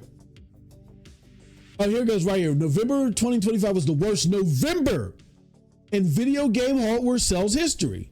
Matt Piscatella spelled it out. Right? He says the average price paid for a new unit of video game hardware in the U.S. during November 2019 was $235. In 2025, it was $439. So he's showing you that over time, how costly the video games have become. In just 6 years' time, they've almost doubled in price. Let me see. Does this take you to the beginning thread? Yes, it does. It says November 2025 U.S. video game total projected spending across content accessories fell 4% when compared to a year ago. So it fell 4%. Hardware, accessories, and console content declines drove the change. But here's where they're not telling you. So all these articles are popping up. They're like, oh my God, it's the end of gaming. Oh my God, gaming sucks. Oh my goodness. And other people are out there like, yeah, this explains why Xbox is at 70%. See? No. I don't want to get, I'm not going to get political here. I'm just spitting facts. Do you want to know why console sales are the way that they are? Do you want to know why? Are you ready for this? Hold on, listen. You ready for this? The economy fucking sucks. Number one, if you don't realize it, Circana surveys the United States or North America. North America or United States represents, of course, the biggest economy in North America. Right? Right. I'm not going to get into the reasons why it sucks. You can discover that on your own, make your own assessment. The American economy sucks right now. It sucks as far as enticing spending, particularly. I watched an analyst for LendingTree.com say on CBS News, he said specifically, I think what was the guy's name? Mike Walsh 77 said, "Cough, cough, tariffs." See, I'm not even gonna go there, Juice. I'm not even gonna go there. You know, because people can make their own assessments. Dumbass, voting. And I'm throwing that in there. I don't belong to any political party. It's just it's the dumbest. It's just dumb. Like I was talking to somebody who I don't have any political affiliation, but I was talking to someone that considers themselves conservative, and this is how he broke it down to me. He said, "I can't understand for the life of me," and we had a straight up. I have straight up conversations with people all the time. He's like, "Look, I'm full blown Italian. I came straight off the boat, and I'm conservative, and I don't agree with these Democrats or these liberals and all this other stuff. And there's, it's like there's just personal things that I believe, that could be done a certain way." He said, but he said my father came off the boat and all other stuff. Like he worked hard, yada yada yada, right? He said, but what I don't understand is why people voting the way that they are. He said there's clearly, and he said there are so many other conservative options out there. Legit conservative options. He said, I don't understand why people voted the way that they are, when clearly things are going to be mishandled, misappropriated, and it's going to hurt us. The person that pressed that button, it's going to hurt us in the way that we voted for. We're voting against our own stability. He said, I'm not talking about anything. He said, I'm talking from a conservative standpoint. It's going to hurt us. He said, I never understood it. He broke it down like this. He said, but you know what, now that I think, because I was like, dude, explain it to me the best way that you can. I'm like, because I never understood it either. He said, what happened was the pandemic. He said, just imagine, because I didn't experience this. Like, I was working from home. So, and I didn't have a lot of leisure conversations with people except out of my small circle of people that I talk to. And I had some people come to me and, during that time period, talk this crazy political stuff. And I'm like, okay, you're worried about this group and that group and that group taking your jobs. How many jobs did that person take from you? No, but so where are you getting this from? Like, where are you getting this data from? Like, why are you feeding into this paranoia? Like, I'm not saying that there's not certain elements of it that don't need adjusting, but you're using the most hyperbolic, paranoid rhetoric right now. And I'm asking you, this thing that you're crying bloody murder over, when has it happened to you? Well, it hasn't happened. Shut the fuck up and just snap out of it and wake up. I'm not saying that there are not elements of it that don't need to be addressed, but you're crying bloody murder like it happened to you. When did it happen to you? It didn't. Shut up. And so the way that this conservative, hardcore conservative, Reagan Republican explained this to me. He said, just imagine you're sitting at home and you go to work. And you do your work and everything's normal at work. But once you step outside, it's a ghost town. And it's like nobody's around to talk to conversate with, like all the social norms are gone. So the only thing that you go to for your social norm is your fucking phone. He said that's what the pandemic was. And I didn't understand it because for me personally, here's what was going on in my life. It was my crazy kids getting themselves into trouble all the time. Bruh, Juice, you forgot to speak, but you're not lying. He would wake up. Now what the fuck is this? Now what the hell is this? I know when I said welfare queens, that was a dog whistle, but I didn't mean all this. I put crack in those neighborhoods, but I didn't expect it. Yo!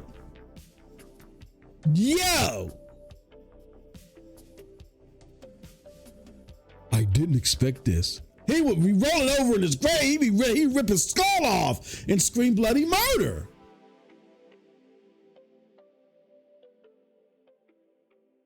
Yeah, I did my shit. I gave birth to Freeway Ricky Ross. I did some crazy. But here's what I will say too, and I know I said I wasn't going to get political. This is why I don't prescribe to any political party, because you know you can look at Reagan and say, "Oh man, this motherfucker did some crazy shit." Reagan pales in comparison to what's in there now. Like, actually, under Reagan, I'm gonna keep it jiggy with you. Under Reagan, my family, who was born in the South, they went from an impoverished, state where they just came up north from the South, and they were just trying to make it and figure it out. And my mother and my aunts and them and shit like that were in school or whatever, and trying to establish themselves. It was Reagan's particular policy from Reagan. And I'm not saying it was intentional. He definitely wasn't thinking about my family when he made this policy, but there weren't these guardrails in there for these policies to only be for specific people. You know what I'm saying? Like a lot of what's going on now, they're trying to say, oh, we're trying to open this up for everybody, but they're targeting and only letting go certain people that look a certain way, right? They're using the 4% of the time when certain policies were put in place and maybe used out of practice to try to even the playing field. They're using those statistics to say, well, now we got to reverse everything. And they're reversing things in the form of 60%. So the people that had nothing to do with said program or whatever, which let me say this. I'm talking about DEI, of course, right? I know I said I wasn't going to get political, but I'm talking about DEI, of course. In my professional career, let's have an honest conversation super quick. We're going to get back to gaming. It was my job. DEI used to be called affirmative action. That's all DEI is affirmative action. It was my claim to fame. Like how I started my career was off helping my company regulate affirmative action. Here's how. When I first started in the career path that I'm in now, I was going to school. I actually got laid off. Here's what happened. I started in the mail area. I was young. I was 18. I was on my own. I had just left Philly, staying with the relative. That didn't work out because I had applied for a job that required me to be 21. And back then they weren't real particular on checking your age or checking your background. So when I came up there, and I always look older than what I was when I was a teen. I was going into the 30-30 clubs when I was 16. That's a whole nother story. So when I got to Philly and I got this management position, I was supposed to be 21, and they hired me. And it was one day when I was on break with somebody, and I was young and I was dumb, and somebody was asking me like, oh, so, talking to me, and I blurted out, and I thought this person was my friend. I blurted out, hey, well, no, man, I'm only, I had turned 19 at the time. I'm only 19. What? Motherfucker ran back told, and then I got terminated, and I had to come back to Pittsburgh. But anyway, worked another job for a while. Didn't really like that because it required me to work room nights. I was making good money at this one job, but I was like working my life away. Like, I don't need to do all that. So that's when I got with the company that I'm with now. And I started off in the mailroom because I was going to school. I started off in the mailroom and I worked my way up. Remember how you always say, pull yourself up in the bootstraps. They don't know the half. They don't know the half of being more capable than your contemporaries around you, but always being doubted. You pass all the tests. You're smart enough to articulate yourself just like everybody else. You do the job, but there's always a doubt about you. There's always some doubt about you. And there's nothing that you can do. You can't style yourself a certain way. It's with you 24/7. I'm not saying that I would ever want to get rid of that element. I mean, y'all follow me, know what I'm talking about. I would never. I'm proud of it. But you always it works to be an albatross around you, right?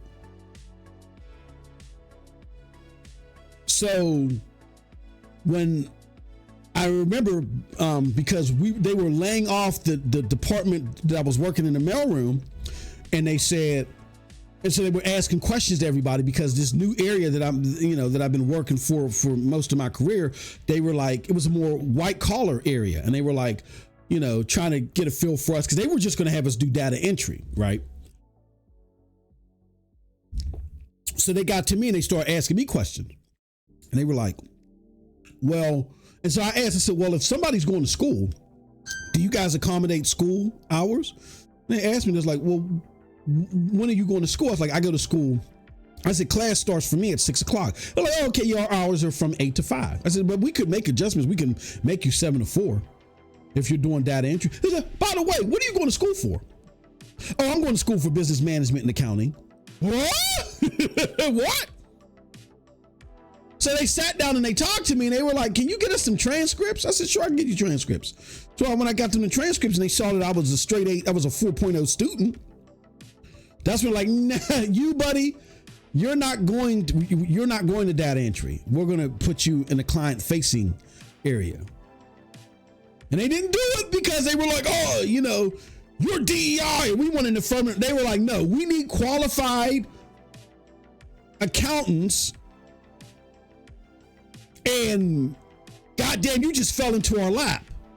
Yeah, we're going to put you in the accounting position.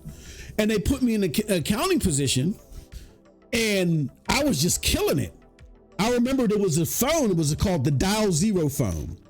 There was a phone and it was supposed to be a phone where people could call in and talk to their other accountants. And these again, privileged. These motherfuckers were so privileged they were taking 2-hour lunches. We don't take an hour. They be sitting there getting drunk, getting high, sniffing coke in the bath. I'm bullshit you not. My boss, he was cool. He was sniffing coke in the bathroom one day, banged his elbow, was bleeding profusely, and we were sitting in a meeting, and somebody had to tap him on the shoulder like, so-and-so, your elbow's bleeding. He's like, oh, okay. Just wiped the blood off, wiped it all over his white shirt. This is how high he was. Wiped it all over his white shirt and continued with the meeting. So we were, so there was this Dial Zero phone and everybody was supposed to call into the phone and get their accountants or get somebody that could help them when they tried to call their accountant directly. But again, when it came to lunchtime, these motherfuckers was out 2-3 hours, getting high, getting drunk, doing all types of crazy a bunch of crazy privilege shit. I, as a kid who had to fight for everything that I got, I had to fight for everything. Fight. Coming from when they say get it out of the mud, I was plucking roaches out of my cereal bowl straight from the projects. I had to fight for everything because when you get to the upper echelon of places in society, people are always doubting you. I don't care what you do. I don't care what they say. Oh no, it's all in your mind. No, it's not. I could write a book. I had to fight every inch and way, and I had to do better than my contemporaries just to get the little bit of crumbs. So while these motherfuckers were out entitled and just doing whatever, I was answering the phones for them. Because their clients were sitting there calling them over a big time emergency shit and they weren't nowhere around. So I'm answering the phone call. I'm doing this 1 day, 2 days, 3 days, 4 days, weeks, 1 week, 1 month. Next thing you know, the clients don't want to talk to them anymore. Now they're asking me for my direct number so they can call and talk to me. Juice32877 said, had to do twice the work to get half of what they get. Exactly. And people are thinking we're just throwing out cues or trying, doing some now what do you call that? Oh shit. Some Harambe shit? No, because I'm about to land this plane to show you exactly what I mean. This is no bullshit. And why I say a lot of these DEI arguments are full of bullshit, because they're not embedded in reality. It's embedded in entitlement. Like if I got to complain, I couldn't complain about all of the unfair shit that happened to me. I had to just work through it. So me on the other side watching other motherfuckers not even deal with a tenth of what I had to deal with. It's comical to me, because if you had to walk through my shoes, you would have killed yourselves a long time ago. And I know I'm not supposed to say that loud, but whatever. I don't make anything here. You would have offed yourselves a long time ago. If you had to deal with a tenth of what I had to deal with, you have no clue. I digress. I will continue. So I'm answering their phone calls. Nobody wants to deal with those people anymore, because they're acting like a bunch of entitled brats. That, this is what I'm supposed to have. I went to Duke, I went to Michigan and all this. This is what I'm supposed to have. So what if I sniff a little coke and get high? I'm not harming anybody, right? So my boss comes to me, the same boss that was sniffing coke in the bathroom and had the bleeding elbow. He comes to me and says, look, man, I don't know what you're doing out here. You've only been here for 5-6 months. You're fucking killing it out here, bro. I got a position opening, a management position opening up for you with our call center.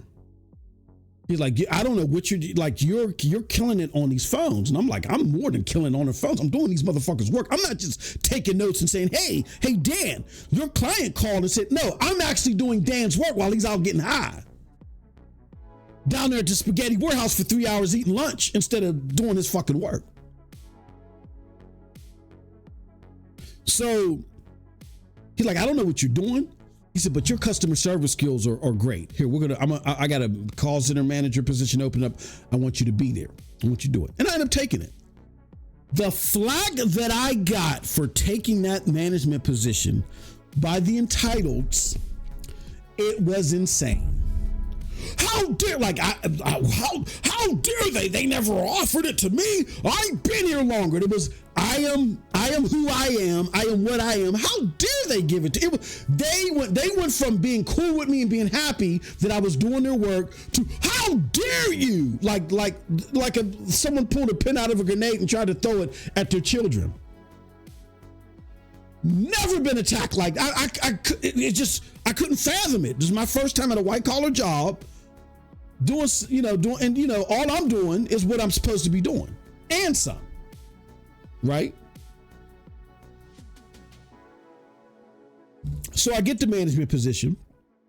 First and foremost, underpaid. They kept me at that position salary for 2 fucking years. I was supposed to get bumped up within 3 months. They kept me there for 2 years. So there was people managing me. I mean, there was people that I was managing that was making more money than me. For 2 years. But I kept working. I kept trucking, kept busting my ass. Now, nobody else, none of the privileged would have ever accepted that. I had to. Because I understood how the shit was. I had to. Was it fair? No, but I realized the alternative was you just don't get the opportunity at all. But had all these people that do all this whining and shit like that over just a small smidgen shift of access or quote unquote power, like less than 5% switch, they're losing their minds. I said they would have offed themselves. It's comical to me. Anyway, I continue. This is where I'm landing the plane. So my boss sees that. He's like, me and him are talking one day, just sitting there chilling and talking. And he's like, he's complaining because everybody is going to lunch, sniffing coke, getting high, going to lunch for 3 hours, not doing their work, not finishing the work, and our complaints, we would have a complaints graph out there in the hall. It was just getting worse and worse and worse. Because a culture was built that was horrific. And he's like, man, I don't know what to do, man. Because he saw what I did. When I went over and I started managing that team, they were symptomatic of that culture too, and I cleaned it the fuck up. So what he was doing, it was self-preservation. He could see the tea leaves. He's like, man, if I don't get what I can out this motherfucker, he's gonna take my job.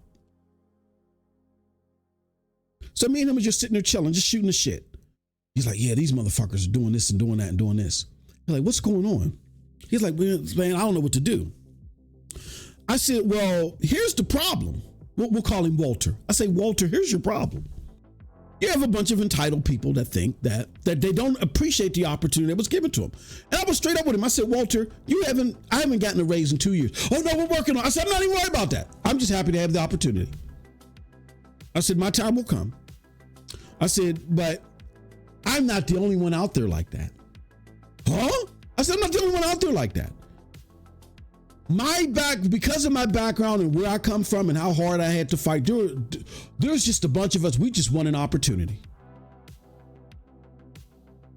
If you give us an opportunity, we will show you that not only will it be more than worth it, we'll be willing to take what you give us just so we can go get our foot in the door, and we'll do a better job than the people that you already have. For real? I said, for real. So I actually connected my boss to where I was going to school at. And one by one, he started pulling people in. And the people were just like me, coming from similar backgrounds, that were happy to just get an opportunity because they went through the same shit I went through. Being cataloged and demagogued and judged for certain superficial elements. Meanwhile, they better than the motherfuckers you got. And one by one, he started pulling them in. And one by one, guess what happened? Our error rate went from an embarrassing 6% to under 1%. Under 1. To this day, to those people that are still in that area, and then that became the error rate, and not maintain the error rate for years to come. To this day, and we started that in 2003, I believe it was. To this day, those people in that area don't understand why that error rate was the way that it was. They don't understand that it was actually DEI, as they call it, or something affirmative action related, where You're pulling in people that you normally wouldn't give a chance. That's all affirmative action is bypassing your own biases and looking at a group of people that you've fixated in your mind just aren't capable. They're not smart enough. They're not good enough or whatever. Culturally, they just don't get it. And blowing past that stereotype that's been embedded in your mind falsely and actually giving those people an opportunity. And if they don't perform up to par, fine, you got to get them the fuck out of here. But if they perform, you'll find out that not only will they perform up to standard, but because they had to fight through so much, you're going to find out that they're going to do better.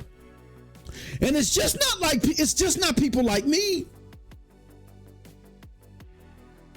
How xenophobic the current government is. They started before then. When the same time I was doing this, there was somebody else that was pulling in the Bosnian refugees. The people that came, because remember, there was that Bosnian Russia war or Yugoslavia war, I think it was.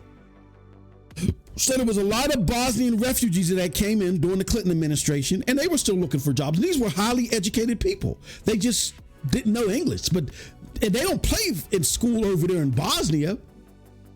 So they were bringing in the Bosnian refugees. I also started a program where the Bosnian refugees, if the ones that weren't comfortable in their English, that had high degrees in Bosnia, they can learn and get educated. And I'm going to tell you I just found this out because I'm no longer in that area, that the first person that I brought in, they were a direct report under me. The person I brought in is now running a fucking department from the Bosnian refugee program. Why? Not because, we got to give them a chance. Because the company I work for, once the current president was in, they dumped all of their quote unquote DEI shit. They did it because it's the best person that they have. It is the best person that they have. And guess what? I can't remember if it's their second in command or the third in command. It's somebody else that I brought in when we did our first wave, when it's somebody that went to school with me. So all this blabber and talk about DEI, it's so nonsensical. Y'all don't, because y'all just indoctrinate yourselves in misinformation. Like that guy said, I told you before that I was talking to, full-blood Italian, said his dad came off the boat or whatever, full conservative, Reagan Republican. It was like, he's like, I can't get this, I can't understand. It's like, the mentality is barbaric now. And he's 1,000% right as far as I'm concerned. And I don't go with no political affiliation. But that's where we're at as a society. It's horrible, and we're just making a worse world for our children. Here's what happens with DEI and affirmative action programs where they are misapplied. But even when they're misapplied, they affect minorities more than they affect non-minorities. Let me explain how. Follow me. We had a situation where we had a client that came to us and said, look, you guys seem old and stale and stuck in the 70s. This was a client from down south.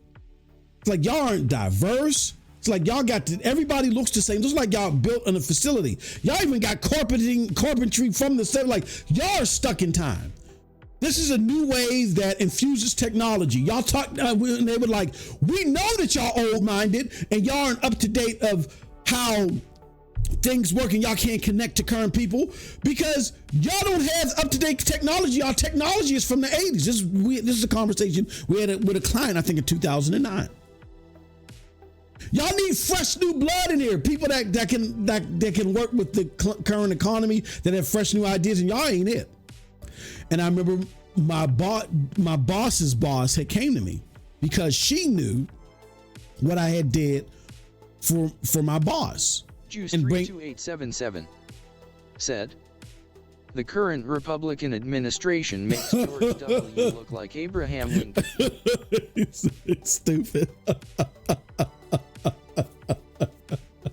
I can't disagree, brother. I can't disagree. So yeah, she had came to me and said, look, what am I doing? What are we doing wrong? How are we? She's like, we got you here. You brought in these people and we doing this and we're doing that. I said, we'll call her Mary. I said, Mary, yeah, you got me here. And yes, I'm doing stuff. But they're talking about the leadership team, like the leaders of the leaders. None of the leadership team. All the leadership teams seem like they cut out of a factory from the 70s. That's what they're talking about. The people that make the final decisions. That's what they're talking about. So yes, we have people in here, and yes, I was just a straight manager at the time, meaning I was managing a team. I said, but look at all the shit that I did. I said, I helped bring in all these people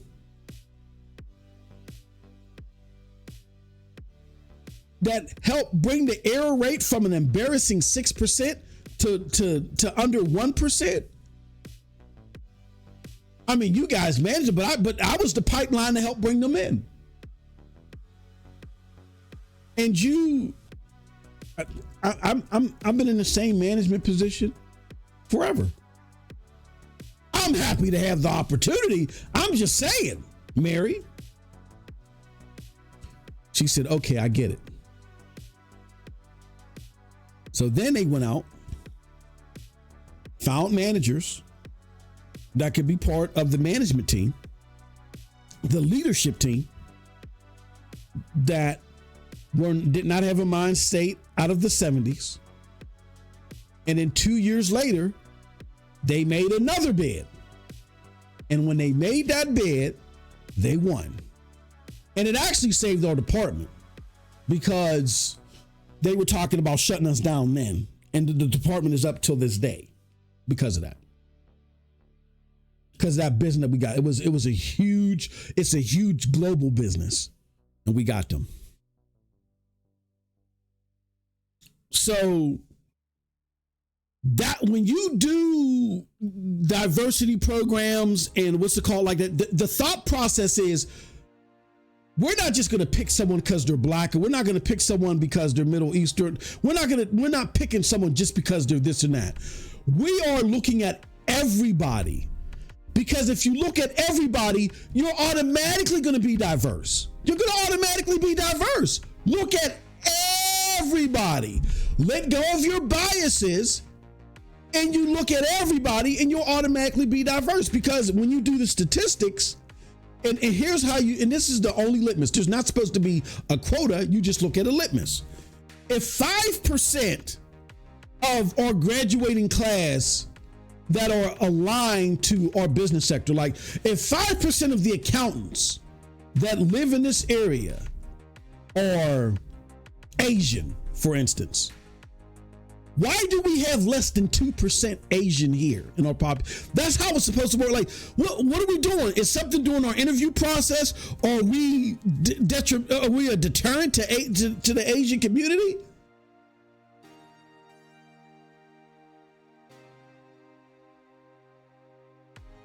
Because what it is that you want everybody to feel welcome, because you don't know who your next genius is. Your next genius may be white, maybe Asian, maybe whatever. Let's get everybody through this pipeline, and then because you can't pick the best candidate unless you get everybody through the pipeline. That's what DEI and affirmative action is. That's all it is. Here's what happens sometimes where it's misused, but it's very infrequently. But when it's misused very infrequently, see, the common mantra is, non-minorities get hurt the most. No, minorities get hurt the most. Here's how. When you start using a quota system instead of a litmus system, you're supposed to use a litmus system. You're supposed to look at the ratios of the graduating class and say, and use it as a mirror to say, hold on. If 5% of the Asian population here specializes in accounting, and they're all going to company ABC and not coming to us. What are we doing wrong? That's how you're supposed to use it. When people use it as a quota system, okay, so we can have EEOC off our back. Let's hire 5 blacks, right? They do that. The 5 blacks come in, they're not paying attention to the qualifications. They just hire 5 blacks. 5 blacks do a horrible job, right? They fire the 5 blacks and they say to themselves, see, because of DEI and all, then this non-qualified person, see, you can't hire those blacks. Those blacks don't know what they're doing. No, you didn't put them through no rigorous process. That's not what you're supposed to do in the program.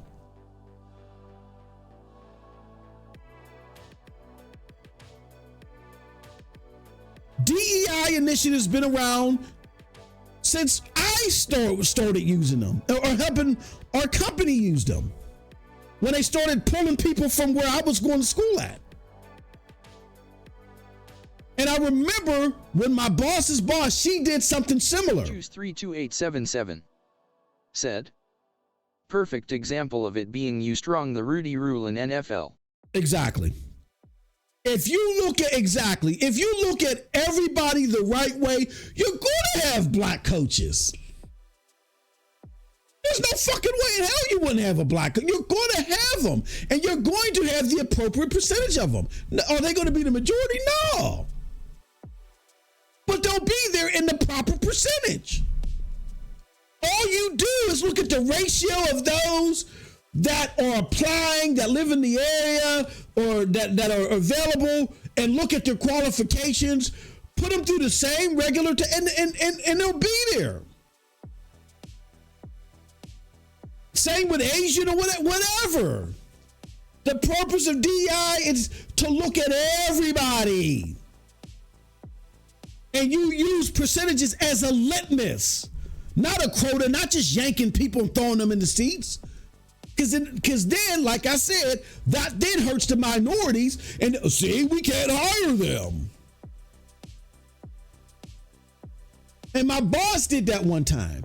She had a black friend who had a daughter that was looking for a job, and she hired the black girl. And I remember because she gave her to me. So I walked into so-and-so's office after a month, and I said, Mary, I gotta ask you a question. And not to be mean, please don't take this personally, but I know this is part of this initiative. Why did you hire her? Well, she's part of this so-and-so. She's not qualified. She's fucking up. She's on her phone. Da, da, da. You are going to ruin the opportunities for a qualified person. Here, let me help you. And we found this girl, I'll call her Tracy. She fired her. She let her go. Had to explain it to her friend. She sat me in the office and scolded me. This better work out. That's a real close friend of mine. Okay, whatever. You're running a business. I'm not here to appease your friendships. I'm helping you out. Because they're going to look at you when she fucks up something majorly and put something somewhere she wasn't supposed to. We sat down, went through qualified candidates. And the qualified candidate that we got happened to be African American. And she ended up, after a year, this was an internship program. She was so good that after a year, normally when you get an intern, they just leave and they go somewhere else. They fought to hire this girl, and they gave her $5,000 more than what they would normally give somebody in that position. That's how good she is. That's how good she was. And I turned to her, Mary, and I said, see? All you got to do is give everybody the opportunity. When you let your stereotypes fall out of the way, when you turn off Fox News for just for the 5 minutes, when you get the Fox News out of your head and get the cops out of your head and just deal with the person in front of you, it'll all fall into place. That's all you got to do. All you got to do. So now,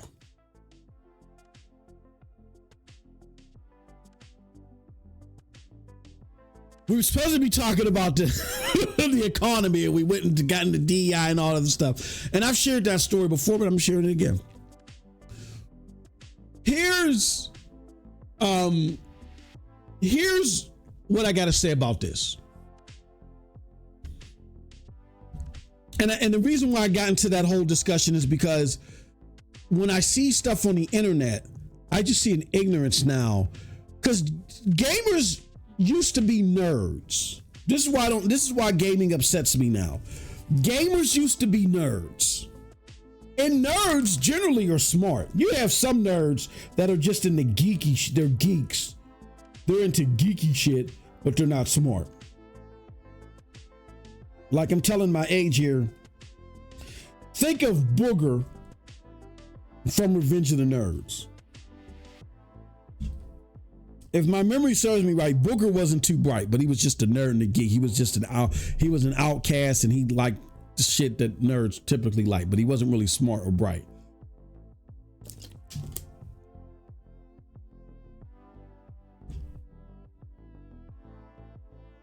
But nerds, for the most part, they have a higher evaluation process, so they don't need to be told what to like or where to go or where to think. And because of that, they often end up enjoying or liking things that are not common to the average person. That's what makes them peculiar and weird or whatever, right? Gaming used to be 99.999% nerds. Gaming then started becoming a place for geeks.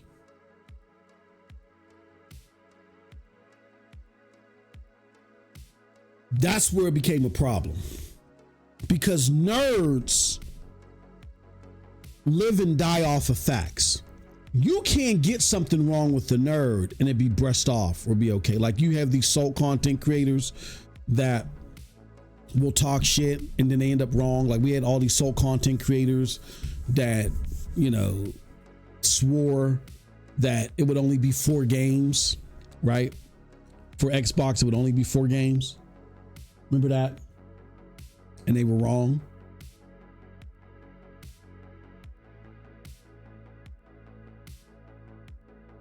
Now it's, you couldn't, and they're still around. If gaming was all about nerds, they would have been skewered and never listened to again. It started becoming about geeks. Geeks instead are people that like peculiar tech-related things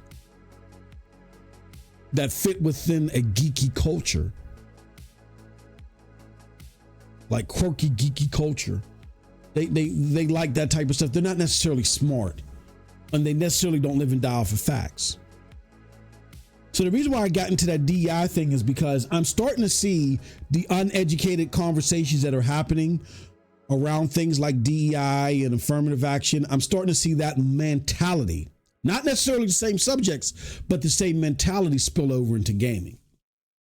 Let's talk about it. Let's talk about the low console sales. The reason why console sales are low, it has nothing to do with consoles dying. It has everything to do with the fact that the economy fucking sucks. Let me show you Exhibit A. This is why I urge a lot of you to go to Blue Sky. I'm seeing a lot more straightforward nerd conversations on Blue Sky. May not be the most entertaining, but you should have some value in learning actual fucking facts instead of armchair quarterbacking and making shit up. So let me show you. Holy crap, says this person, chart from Gallup. And this is what Matt Piscatella says. Looks again at November results and says, checks out. Says, this is why November this year was so horrible. This is the change. The question was asked in the survey. roughly how much money, and it says mid-season change in Americans' holiday spending plans. Roughly how much money do you think you personally will spend on Christmas or holiday gifts this year? And if you look here, it's gone down significantly. It's the lowest that it's the biggest swing that there's ever been as far as this data is concerned. So let me just say this. If we paid attention to business instead of living in this low brainwave vacuum of X and Twitter, we know why console sales dip year over year. State of the economy in US sucks. I just heard an analysis, an analyst, specifically say people are skipping buying Switch 2s because of higher groceries, etc.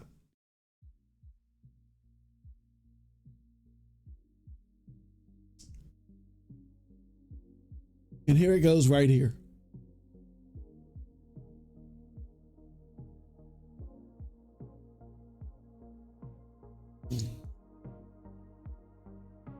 Here's what I'm upset about.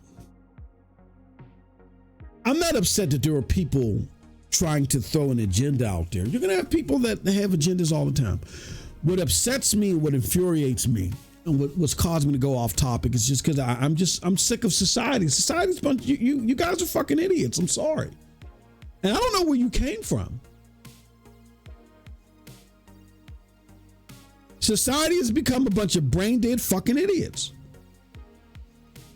What I'm upset about is the fact that I have to say this. The fact that people don't realize this. Like, we shouldn't need this fucking chart. The state of the economy is horrific. It's bad. Everything is going up in price. Me and my wife just went food shopping today.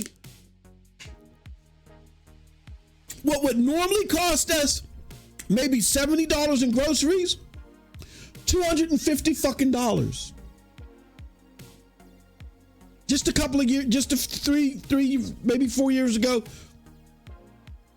that would be $70 in groceries, $250 fucking dollars. This is after we went grocery shopping yesterday at Aldi's, thinking that we just spent $30. It was $70 because we weren't paying attention. We just throw shit in the cart. And I looked at the cart and was like, oh, this is gonna be like $30, $35. So $70 fucking dollars. $70 fucking dollars. Gas is low. We'll say that. Gas is the cheapest it's been in a while. But it's not low enough to make up for everything.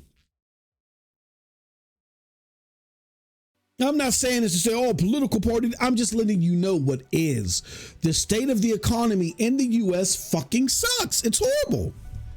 So, of course, if when you go to buy food, you're not sure, fuck a holiday dinner, you just want to make sure you can put something in your stomach for the entire week. When people are in that state,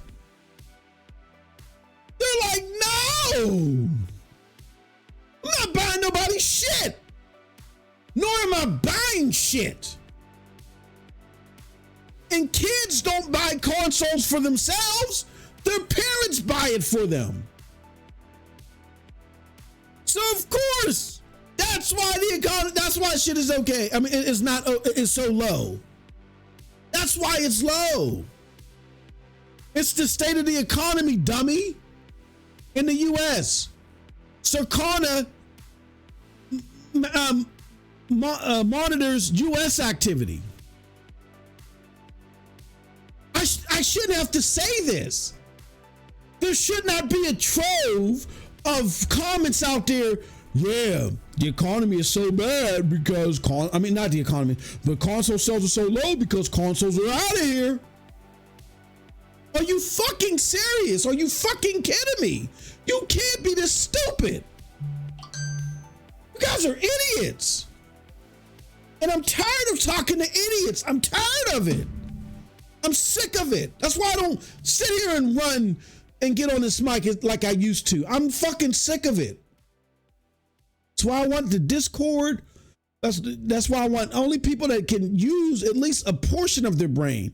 In the Discord, we can talk in there whenever I get it free. I'm sick of it. This has nothing to do. I'm not judging nobody's policies or anything. I'm just sitting there saying this part. Just forget about my DEI comments or whatever. Let's just focus on this. This is common sense. It's plastered everywhere.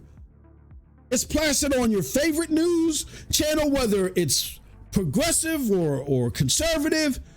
The state of the U.S. economy is in the toilet right now, regardless of what the reason is. It just is. So of course, what you think motherfuckers are gonna buy video games over prescriptions? Are you serious? How fucking dumb are you? And some of you, this is what's crazy to me, because you can make this political. This is how sick some of you are. You can make this political. You can sit there and say, oh, this current administration's in here, that's why everything is bad. Oh, you can make that argument. I don't think that would be an unfair argument, because it would be made on the other side, and it was made on the other side when things weren't going good, when the other side was in. I don't think that's unfair to do. Fish rots from the head, right? Okay, so, but you guys are so indoctrinated to this idealism that consoles are going to die and that they're dead and they're useless for whatever your agenda reasons are. You're so indoctrinated to that you throw away your understand or your belief system. You throw away your belief system in favor of a piece of plastic, or in favor of a brand, rather. Because either A, you're so hell-bent on making Xbox decisions look sensible, or B, you hate consoles that much. You will throw away your sensibilities and your beliefs and totally go against them and say, oh yeah, this is why they didn't sell. Though you won't mention PCs. What's fucking about to happen to PCs? You won't mention that. This is common sense. It was on CBS News. I couldn't have been the only person. Here, let me see if I can find it. I couldn't have been the only person that saw where the guy said, CBS News analyst for Lending Tree says, because of economy, people are not buying Switch consoles.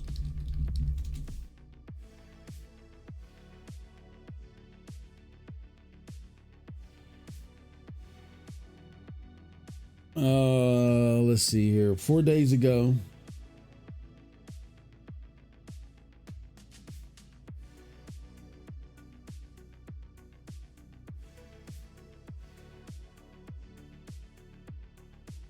Lending Tree analyst.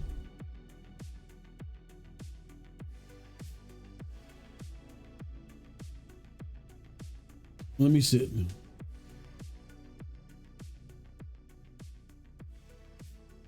Did Lending Tree, let's do it that way. Did Lending Tree analyst, let's use this satanic AI.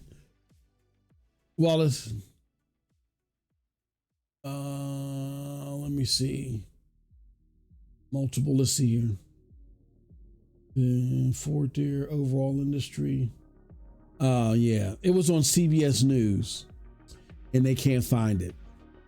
It was a small segment on CBS News. I was wondering if he said it elsewhere. No, I just happened to be watching CBS News, and the guy, it was an analyst. What's his name? I think it was Mark Schultz. His name Mark Schultz. Let's see if I can. Mark Schultz. And I wanted to write his name down, but it was live, and I don't have that. God damn, Matt Schultz. Matt Schultz.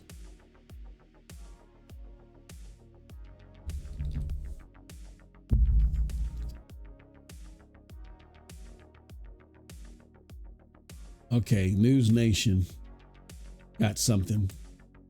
It says, oh, come on. Let me see this News Nation. Let me see if I can find Matt Schultz. Matt. He says, for most Americans, spending at the holidays is significant. Consumer finance. It could prompt people to cut back on gift giving this year or lead them to taking on extra debt. Okay. Now he said, here's what he said. He said, but this isn't from what I heard. This is for, quote, for most Americans, spending an extra $132 at the holiday is significant. Lending Tree's chief consumer finance analyst, Matt Schultz, said in the report. So there was a report, a new Lending Tree analysis. So he, I guess he was doing an interview on CBS News because of this report. And in that report, he echoed the same sentiments. Now, let me show you guys. He echoed the same sentiments, but he had specifically said to Nora O'Donnell, he said, look, and let me pull it up for you guys in case you think I'm capping. He had said to Nora O'Donnell, look, let's pull it up. No, I don't want no fucking News Nation. Because it was on CBS News. I wish I could pull it up. He said to Nora, okay, it says tariffs could make holiday shopping more expensive this year, pushing up prices on imported goods from clothing to electronics.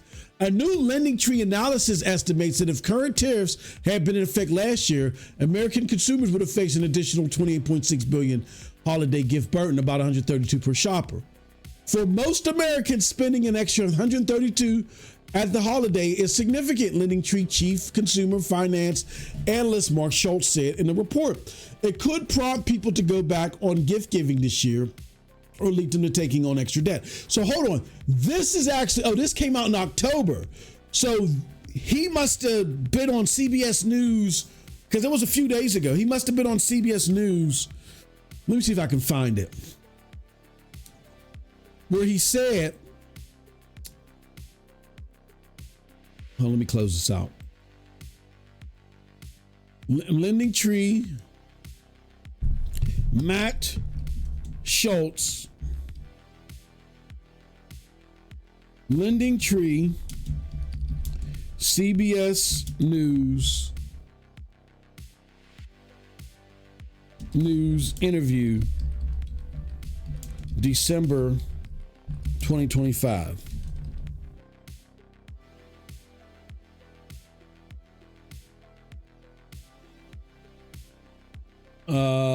Let's see here. It says, faced with inflation, job market. No, this ain't it. That was a Facebook post. Inflation news today. So let's see this. Inflation. Let me see if I can find Matt Schultz. Come on. Come, I can't search. Damn. Matt Schultz.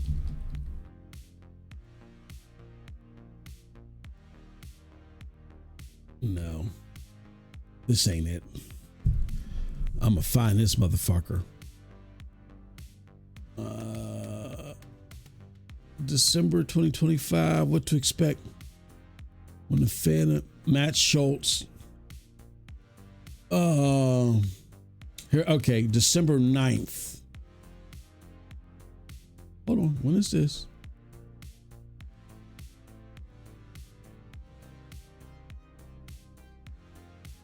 Let's see here.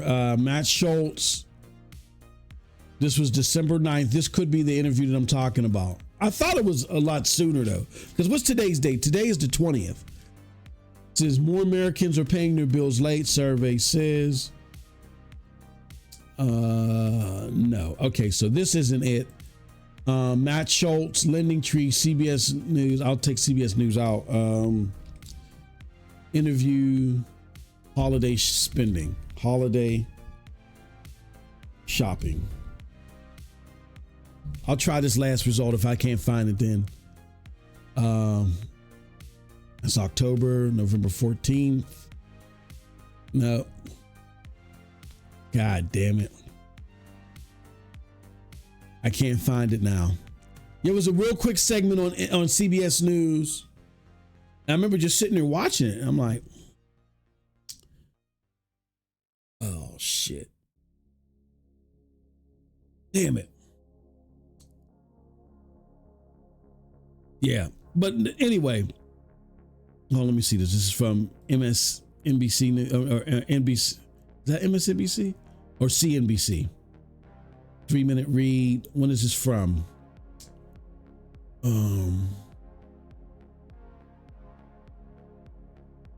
Says, let me see if I can find him. Matt, control find. Nope, he's not in here. So, okay. Anyway, let's go back. So, basically, this is self-explanatory. This should be self-explanatory. Why do I? This is what upsets me. It's not rocket science.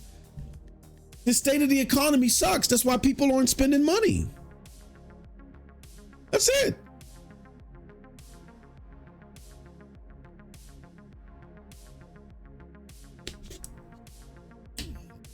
And you're seeing Matt Piscatella had to, you know what I mean? Matt Piscatella had to put it up there. So when you compare November, here, let's do the math. Let's do the fucking math. Let's compare this November to last November. It's a 34% reduction, bro. And when you have consoles that aren't that low during the holiday season, where they're typically, you're looking at $200-$300 consoles during the holiday season for Black Friday, you don't have that.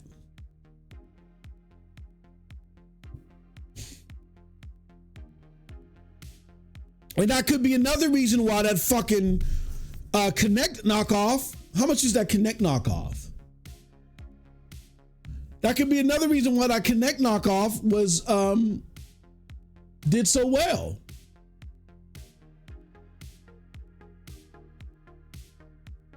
But this should not be hard to understand. The next playground. Let's see how much is the next playground. How much is next playground? No, I don't care about the fucking subscription. I want to know how much the unit is.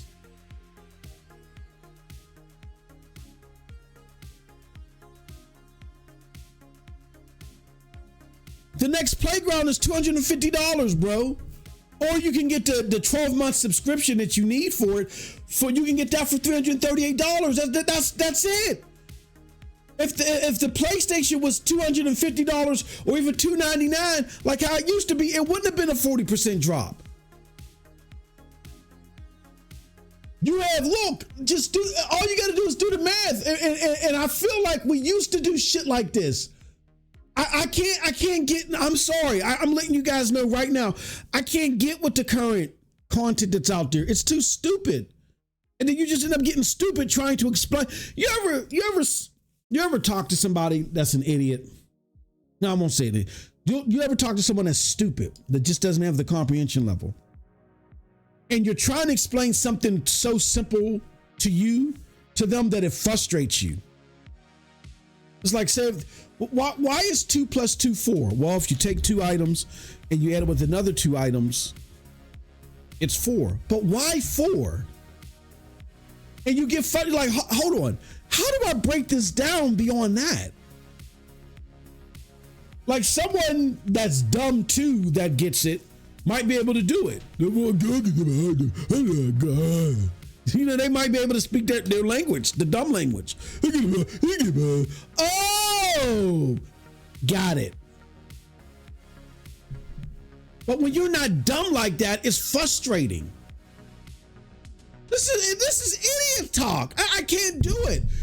The content creation scene has been overrun by creators that just want to take advantage of the listening base that are just stupid.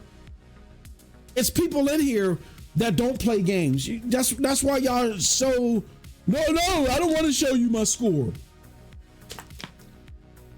I don't want to tell you what I beat. That's none of your business. I'll tell y'all from the beginning. I don't beat games. I told you the last game I beat was, what's the name? It was Warhammer. Why don't I beat games? Because I'm an old school gamer and I've been indoctrinated by JRPGs and I play everything like a JRPG. I will play everything up to the last boss and not beat the last boss. I remember buying Arc the Lad. Not Arc the Lad. It was Lunar Silver Story. Ran through Luna till I got to the last boss and didn't beat that last boss for 3 years. Just left the save there. Left the save on my memory card. Made sure that I had that memory card with me. And then one day I said, you know what? Let me finish this game. I want to beat this boss. It's just something psychological with me. Because once I beat a game, I'm done with it. I'm done with it. I'm likely never to pick it up again. I don't care how much fun I had with it. That's just how I am. There are a few games to where, like Resident Evil 5 was one, where you're out like in Africa in the jungle and shit. Resident Evil 5, but there's very few games that I'll play over and over again after I beat them.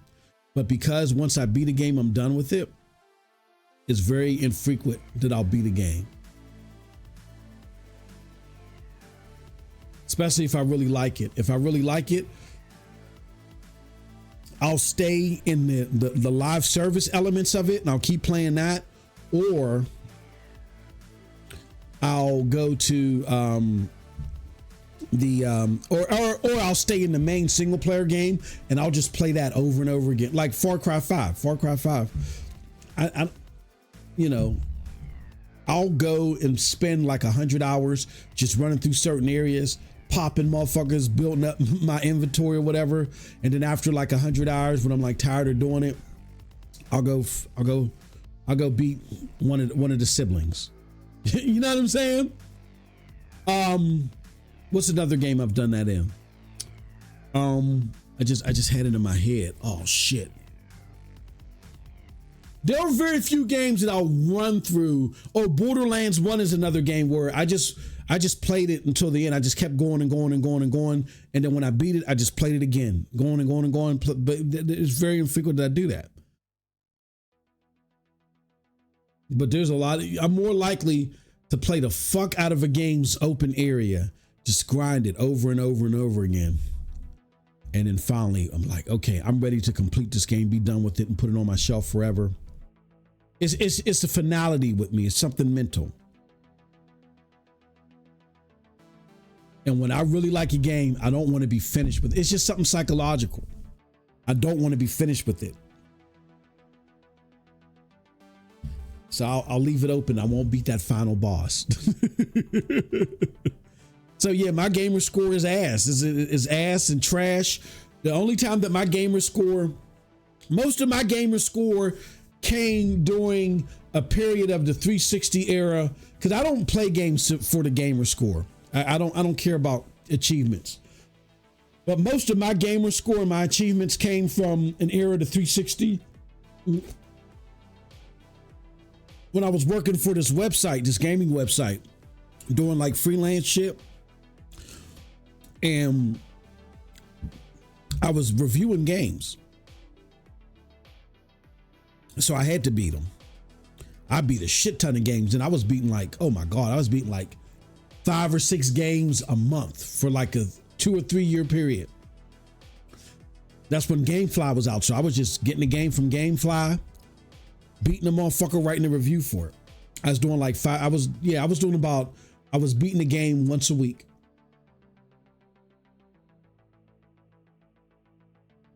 For like 2 or 3 years straight, nonstop.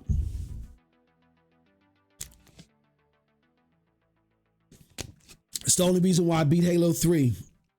I wasn't a big fan of the Halo games, but I had to give it a try. It's like, I got to give it a try because I got to put a review up for it. I can't keep hating on this game, writing for a website and never played it. That's why, and that's the reason why I kept getting another reason why I kept picking up the PlayStation 3, playing games, beating them, even when the PlayStation 3 really wasn't my system. I was playing it. That's how I played Haze. As horrible as that fucking game was, I went through that game. That's why for a while Haze was my avatar on the for the PlayStation when they first started having avatars. My avatar was Haze, the Ubisoft FPS Haze. The game was awful because that was the first game that I beat on the PlayStation 3. That was a PlayStation 3 game.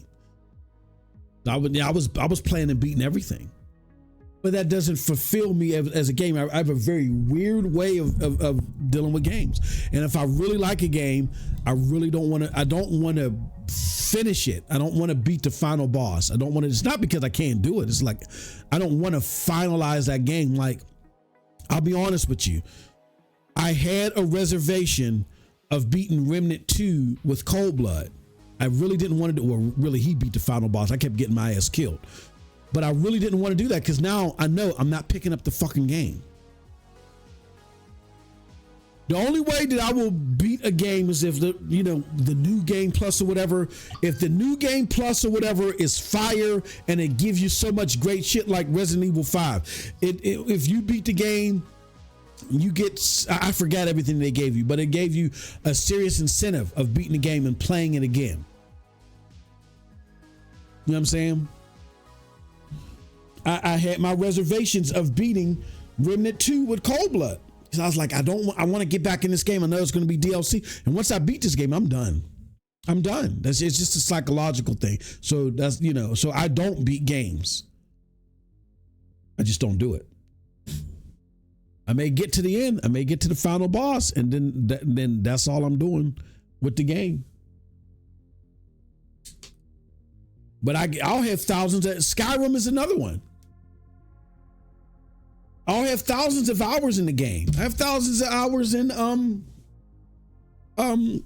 Far Cry.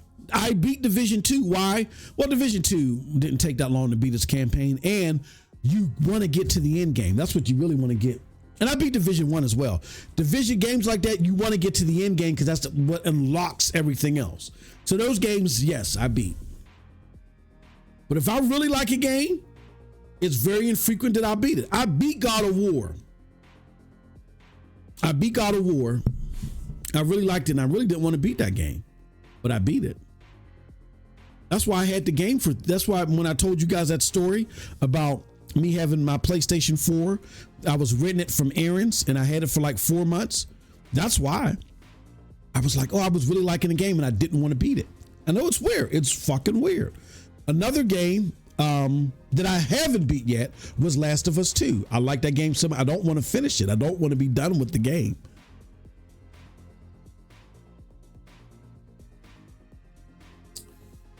I'm kind of running into that with Ghost of Yotai, but I'm going to finish Ghost of Yotai. I'm going into 2026. I got to change that. Stellar Blade is another game that I should have been beat that game. I should have been beat it. I don't want that game to be finished, but I got to get out of that. I'm going to start beating these games again.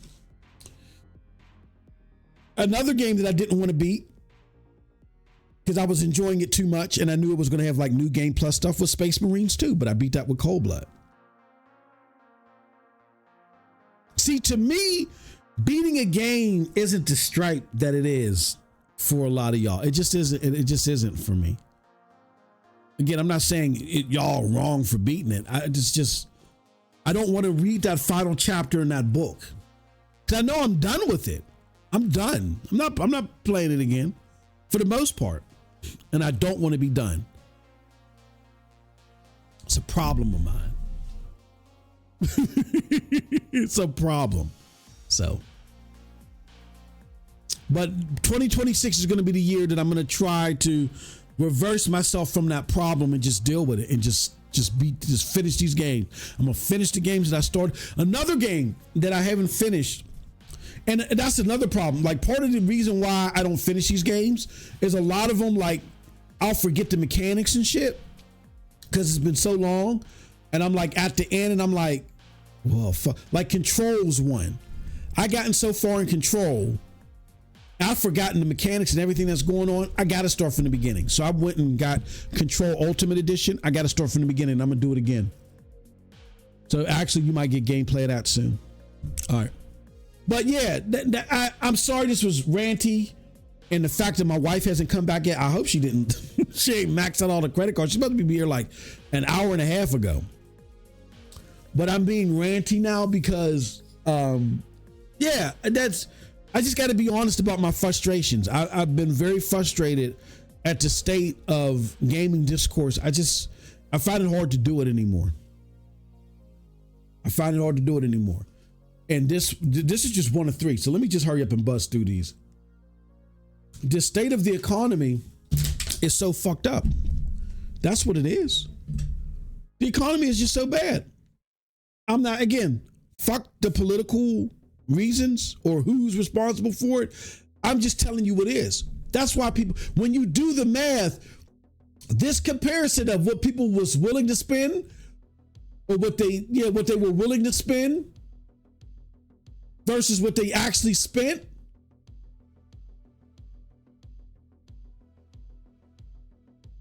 is down 40% or 36. It's down 36%. So yeah, PlayStation's right aligned with that. Now somebody got to explain to me why Xbox is down an extra 34%. Why is Xbox down an extra 34% from that? We can explain 36% of that for PlayStation.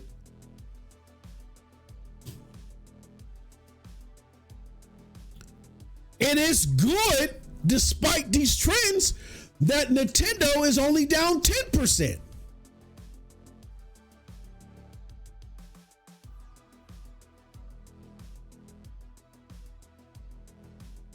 The problem is, people are willing to spend less this holiday season because they're afraid. Number one, food, and they got to store up for the essentials. I know that's what we're doing. I told my daughter, I said, I'm sweetheart, I'm happy that you swimming in cash right now, but I keep telling her, you got to say that shit, man. Oh, I know, Dad, I got it. I'm like, okay. Now your daddy likes his new controller, motherfucker. And when things stabilize, Daddy gonna call. And when things stabilize, and if LG gets his act together and gets rid of Copilot, or that Bravia, whatever brand of TV that is, that still catch my eye. Daddy will be calling you back, but you gotta save this money, man. You gotta save this money. Okay, all right. Let's go on to the next topic. Next topic is Larian Backlash.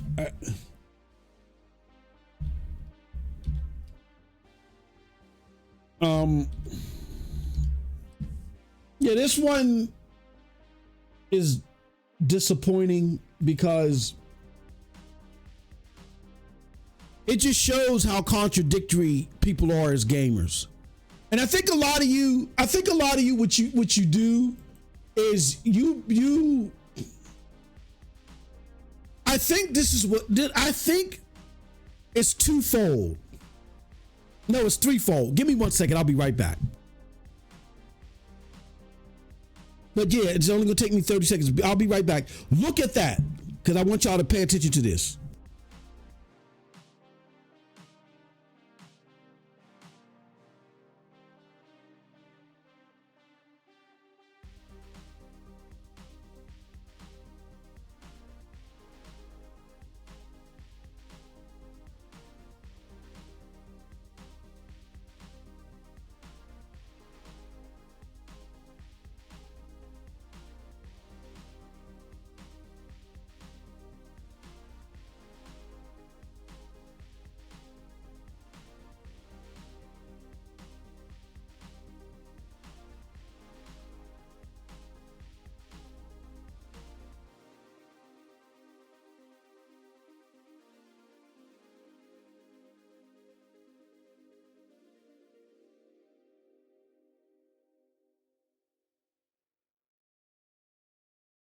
Okay, my wife is home, so I got I gotta get through this shit next 30 minutes because it's only gonna take her about 30 minutes to get ready. So let me say this, y'all. This is, I think, is at the heart of why you guys are upset. I think you guys get upset threefold, or for three different reasons. Number one, it's because it is. Like Larian CEO Swin Vicky says, Baldur's Gate 3 has sold over 20 million copies, right? And I put up here, wow, why, Larian? Why is your next game turn-based? Oh.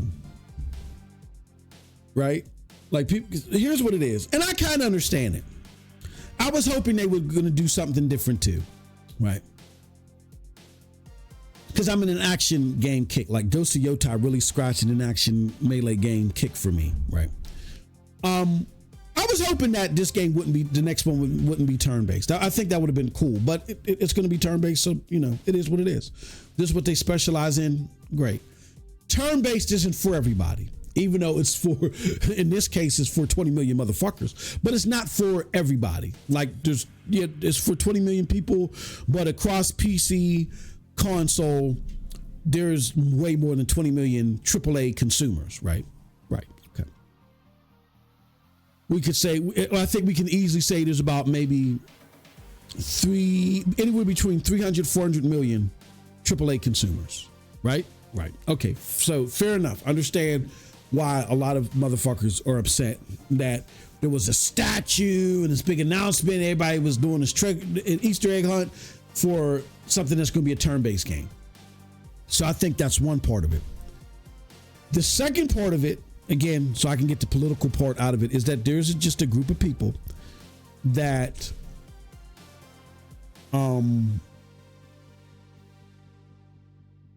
they're, again, fuck it. If I offend, I offend. It is what it is. They're on this tree-hugging brigade. And again, I care about the environment. I'm not a dummy, and I would want there to be an important. I want there to be a better world for my children and my grandchildren and their children, right? But there's this tree hugging brigade out there. You know, the motherfuckers that go out there and spray paint your mink coats and all that other shit. There's them that are out there that this is a topic for them to where they want AI dead because of the energy consumption. We've already, but like I said, I want to get this part out of the way.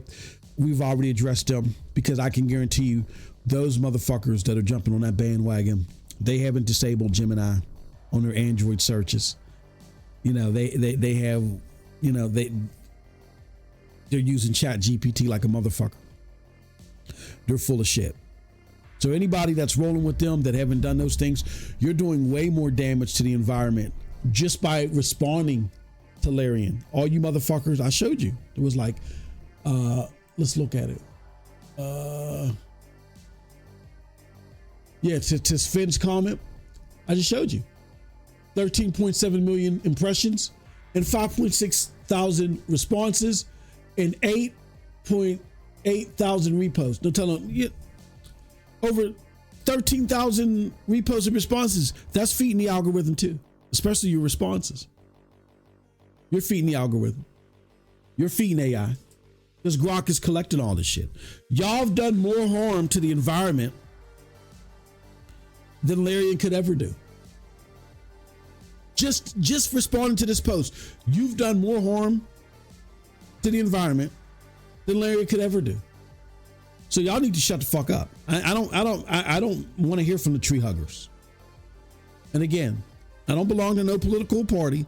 I have what I feel is a sound, reasonable, and measured approach to the preservation of, our environment. Is the consumption of energy by AI, is it problematic? Yes, we're going to address a feasible solution to that. But all this virtual signaling and all this other bullshit, it's bullshit. I get on everybody. That's why I said I don't belong to no political affiliation. I'd fuck everybody that is stupid. That's my political party, non-stupid. Everything that's stupid, fuck you.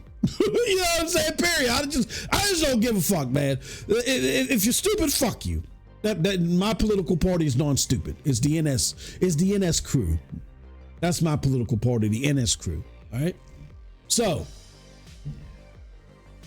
group 2, fuck them. You know, whatever. Group 3 is the group of rage baiters that circle the internet like sharks looking for blood. And this is the next thing that they could be angry about or grift on. Is this. Here's what I have to say about this real quick. Is how does AI in totality suck? No. Is how AI is being utilized suck? Absolutely. And you can make a distinction between the two. Prime example. Culinary knives. They're great. I'm a cooker. I use them all the time. I got some sharp, great knives that one of my in-laws gave me. Love them to this day. But do those sharp ass fucking knives belong in a children's store accessible to a 3-year-old just sticking out of a box full of teddy bears? Absolutely not. So how do we make the distinction the same way from AI and how it's being used? The problem with AI isn't that it exists. The problem with AI is it's being shoved down our throats everywhere without any regulatory control. Number one, yes, it does use a lot of energy consumption. And so because of that energy consumption is being used at alarming rates, not only does it cause problems for the environment, it does. I'm not going to fret about that, but it is also becoming a nuisance to consumers, average energy consumption consumers. Why is this happening? Because these AI motherfuckers feel like that they got to build AI farms at rapid rates. Why? Because AI is so accessible for everything to anybody that they got to just keep building and building and building and building and building because you got to get a result so fast, building and building and building and building and building. Do you guys remember when ChatGPT first hit the scene?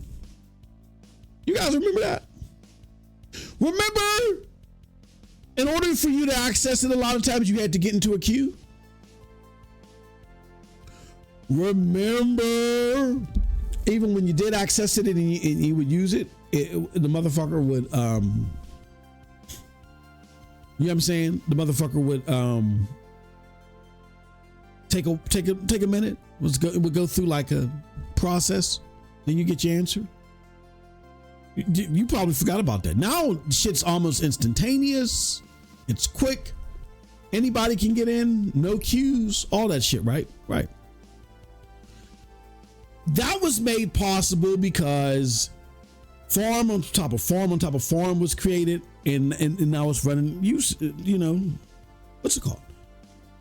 We need our leaders to step up and say, no, we're not giving you permits to run these data centers, especially because AI has no serious revenue stream.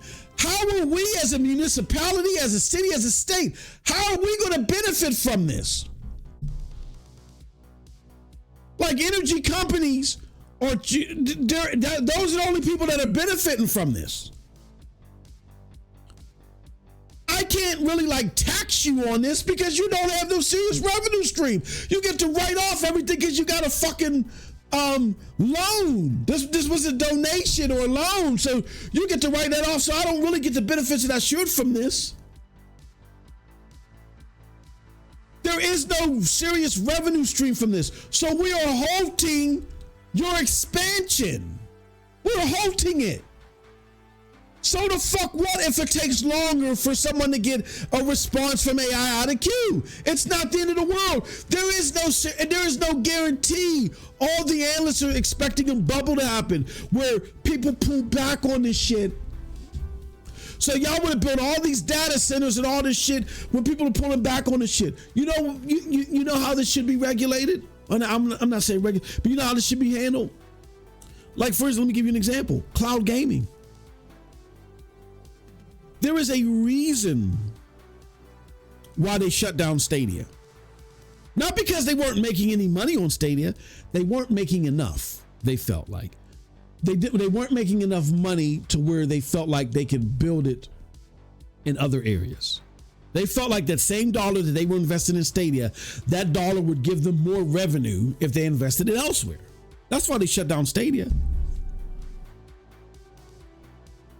Because it wasn't pouring in a big enough revenue stream.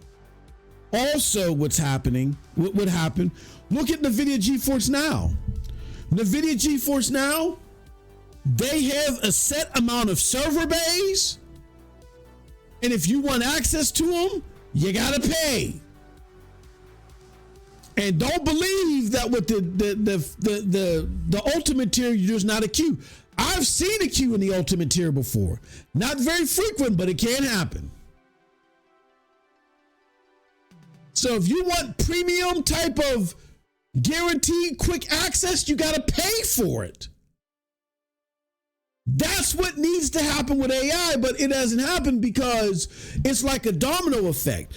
You have Microsoft and ChatGPT just buying up capacity. Microsoft using its assets to buy capacity. ChatGPT borrowing money to buy up capacity. And everybody else is looking at them and like, look, we can't be behind them because if they strike payday with this, we're fucked. So we got to buy up capacity. And that's what's creating the bubble.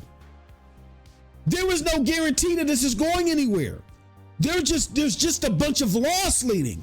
But if you were to use Microsoft as an example, they did the same dumb fuckery when it came to gaming.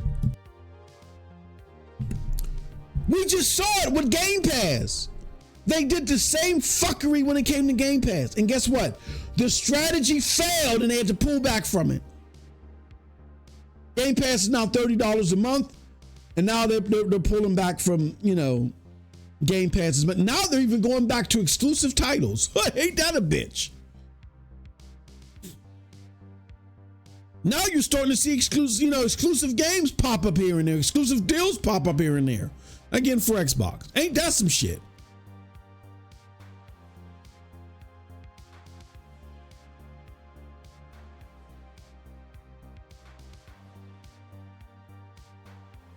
So it's how it's being distributed and how it's not being regulated that's the problem.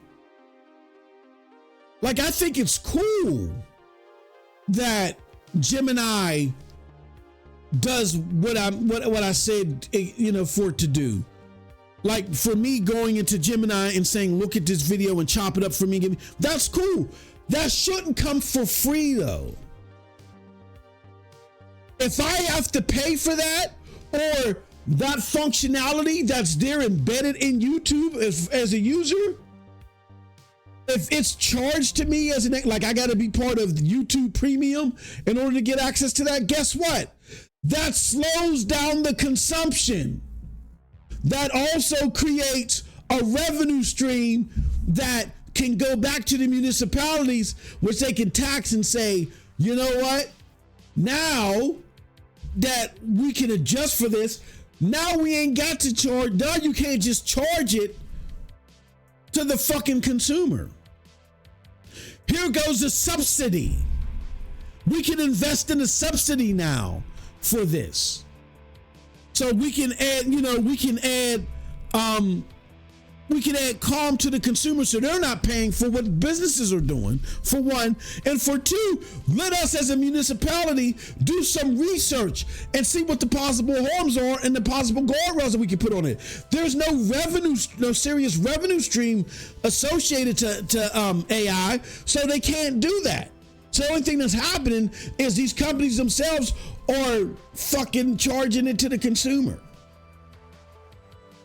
That is the problem. You don't have to throw the baby out with the bathwater. Go to your municipality. Say you got to have better guardrails on this shit.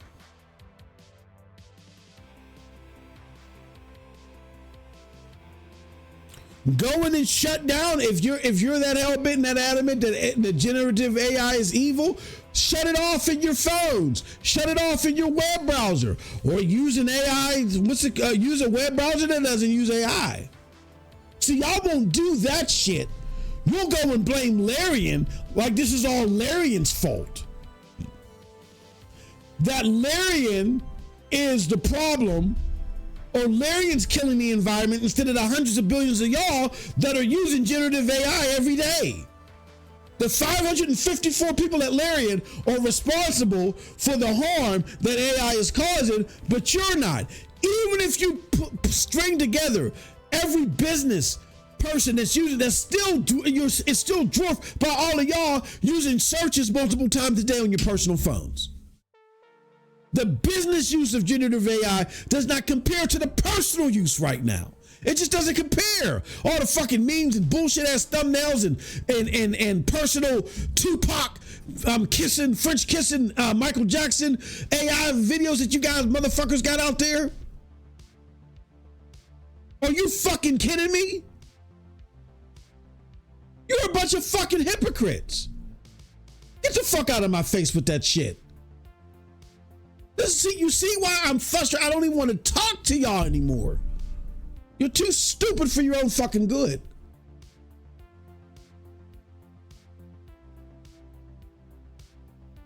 Tired of it. Just, you get tired of stupid shit. So that's the problem.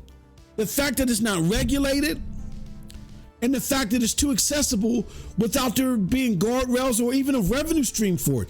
Put it behind a paywall. Put generative AI behind a paywall. You will bring down its usage, bring down the carbon footprint that it has, and then make it more manageable. Then what you do as a consumer is you speak with your wallet. You motherfuckers better be using generative AI only at the conception stage. It better not show up in my game or I'm not buying it. Let me give you guys a prime example. Be a consumer. You guys are way more harsh on lesser shit, me included.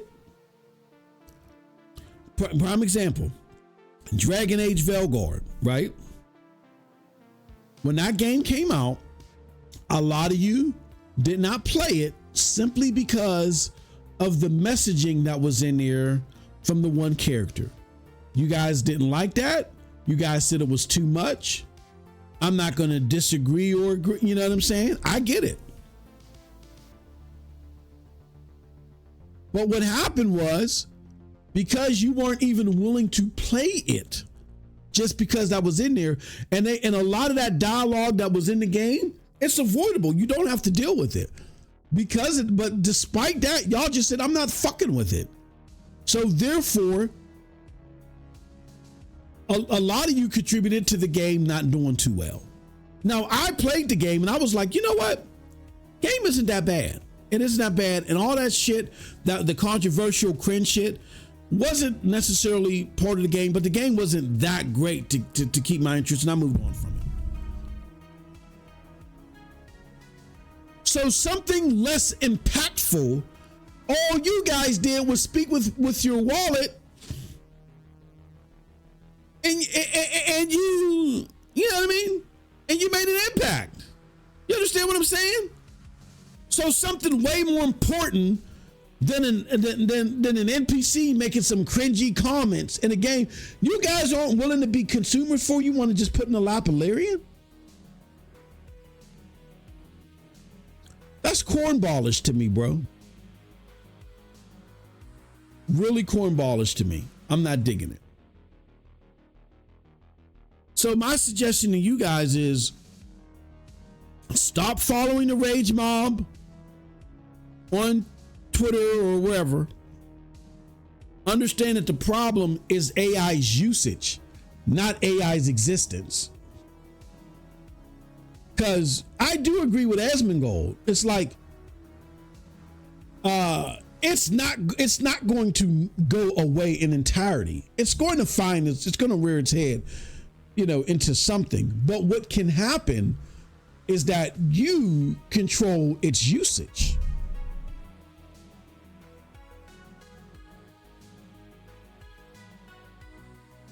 It's just required. That's why when parents used to complain, oh, I can't stand the stuff that's on TV. It's horrible. It's sucky. Shut the fuck up. All you got to do is activate your V-chip. The V-chip's been around since the 90s. It's probably not even called the V-chip anymore. All you got to do is activate the ratings thing on your device or your TV, and it'll censor all the content that's on your TV, and you got to put a code in order to see it. That's all you have to do. Because you're too lazy to do that, now you want to blame Martin Scorsese or Snoop Dogg. Like, shut the fuck up. All right.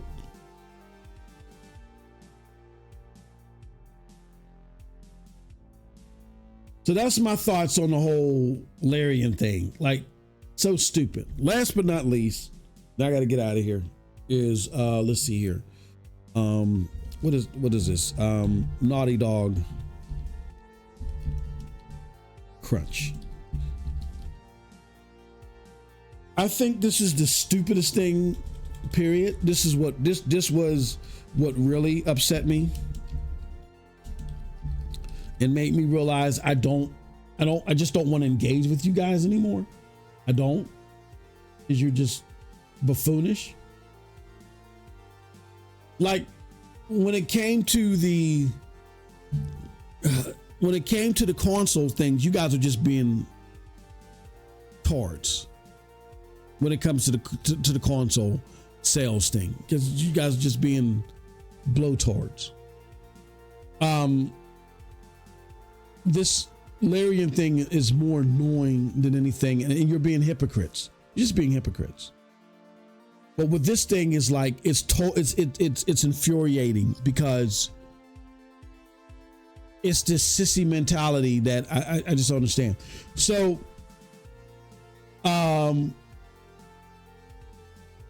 now we got a problem at Naughty Dog where crunch is being used in the wrong way, because the story came out from Jason Schreier. Let me just say this about Jason Schreier.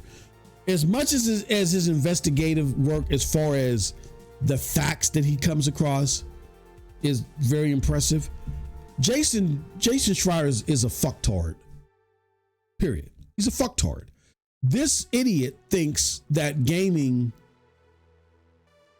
is in a perfect place because there's a bunch of shovelware on Steam. He's repeated this over and over again, not those exact words, but said, oh, there's so many games I can play on Steam and they're indie and all. He's so happy that there's so much shovelware on Steam that this motherfucker gets all creamy knuckled and tries to prophesize that gaming isn't a great space because of it, right? Literally. Fucktard. So he has this thing where he goes back and forth with Naughty Dog about crunch. He did a story about crunch thing on them a while ago. I wasn't really in tune with that, but I did do some content where I said, look, crunch is a problem. Like, let's not be dismissive over crunch in entirety. I've suffered through crunch. I used to do programming in my older area, and I told you guys a story. I won an award for this program that I had suggested to our tech team. And it was going to make things so efficient. I had won an award for it.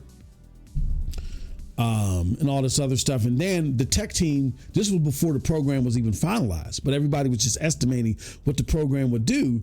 And when it came time to roll out the program, the rollout just kept getting fucked up. So they fired the two developers, and they looked at me and they said, you got to figure out something. And I said, well, and I just have this thing about me where if people are fucking something up, I'll just do it. I'll do it. So I taught myself SQL language, never knew it before. SQL language and taught myself how to run databases. And for a whole year, I worked on this program. For a whole year. And I suffered through crunch. I was working 10 to 12 hour days, 6 days a week. Sometimes 14, 6 days a week. Only day that I would have off was Sunday. You know what I mean? It was averaging out to, you know what I mean? Like I said, Friday nights, I would spend the night at work. Wouldn't go home Saturday until like 5 in the afternoon. When I would get home, I would try to work out real quick. This is when I was going to the gym, but I had to quit going to the gym for the whole year and just do push-ups. I would just work out real quick, make myself something to eat, and go to bed. For that entire year, there was a Chinese shop that I would order from, and I lived off of egg foo young. Because I love their egg foo young. I lived off of egg foo young. I would just order it on my way home. I would meet the delivery guy. I timed it like, oh yeah, I'm gonna be there. Order it, get off the bus. A few minutes later, delivery guy would be there. And I had my egg foo young. I would eat it. After I did my push-ups, eat it real quick, and then go to sleep because I didn't want to. If you got to go to bed right after eating, it's best to eat. You know what I mean? Right after doing a workout, because your body's going to likely absorb all that shit.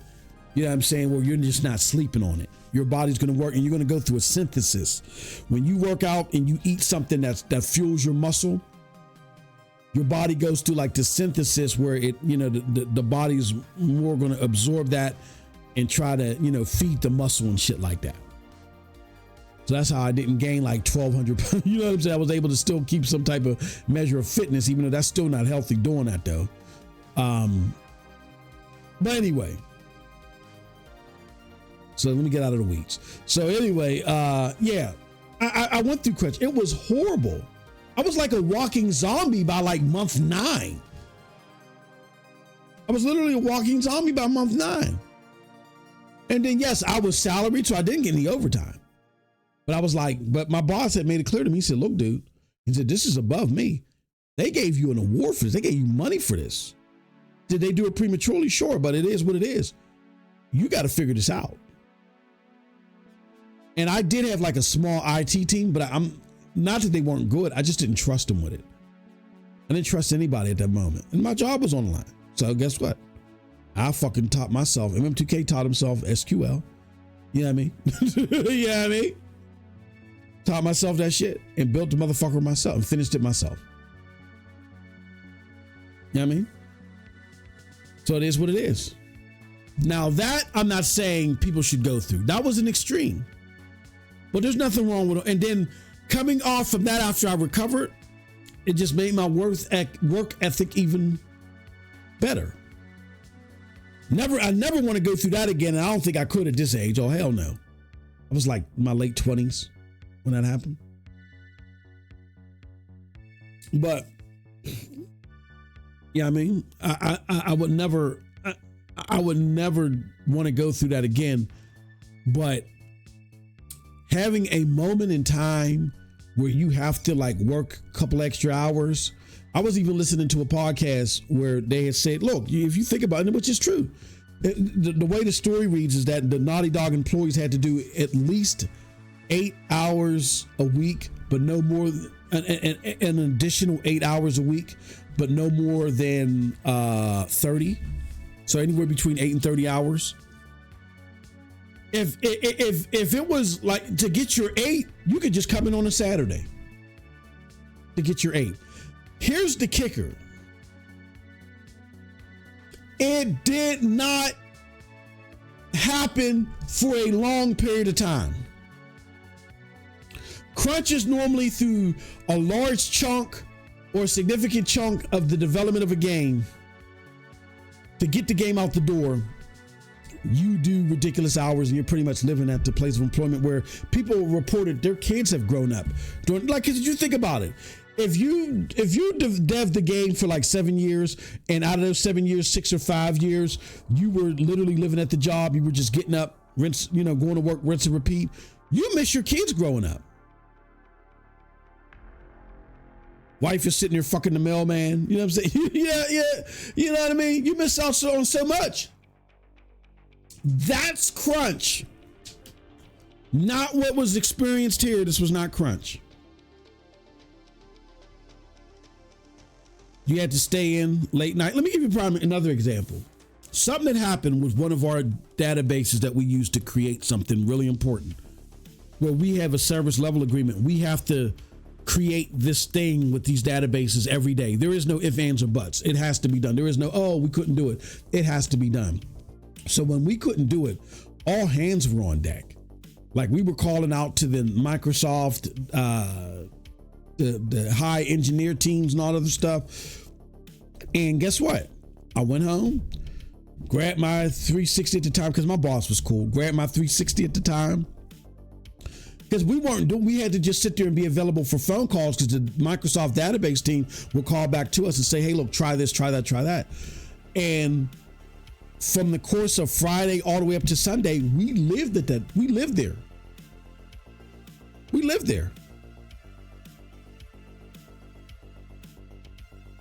We literally lived in this, and it was a closed off room. We literally lived in this room. When we would go take showers, and we would, and ironically, the three of us that stayed, we all went to the same gym. We all had memberships at the same gym. It was a local YMCA that we had memberships at. So we would take turns going down to the local YMCA to shower and change our clothes. And thank goodness, Sunday, I think it was 11 a.m., we got that call from the Microsoft team. I think we got it this time. Try this. We tried it and we were able to produce what we needed to produce. And then we all fucking went home. And guess what had to come in on Monday? But they let us take a half a day. They did do it. Our big boss, he let us take a half a day. Sometimes shit happens and you gotta put in a little bit extra time. It's not the end of the fucking world when that happens. So I don't understand why Jason, you know what?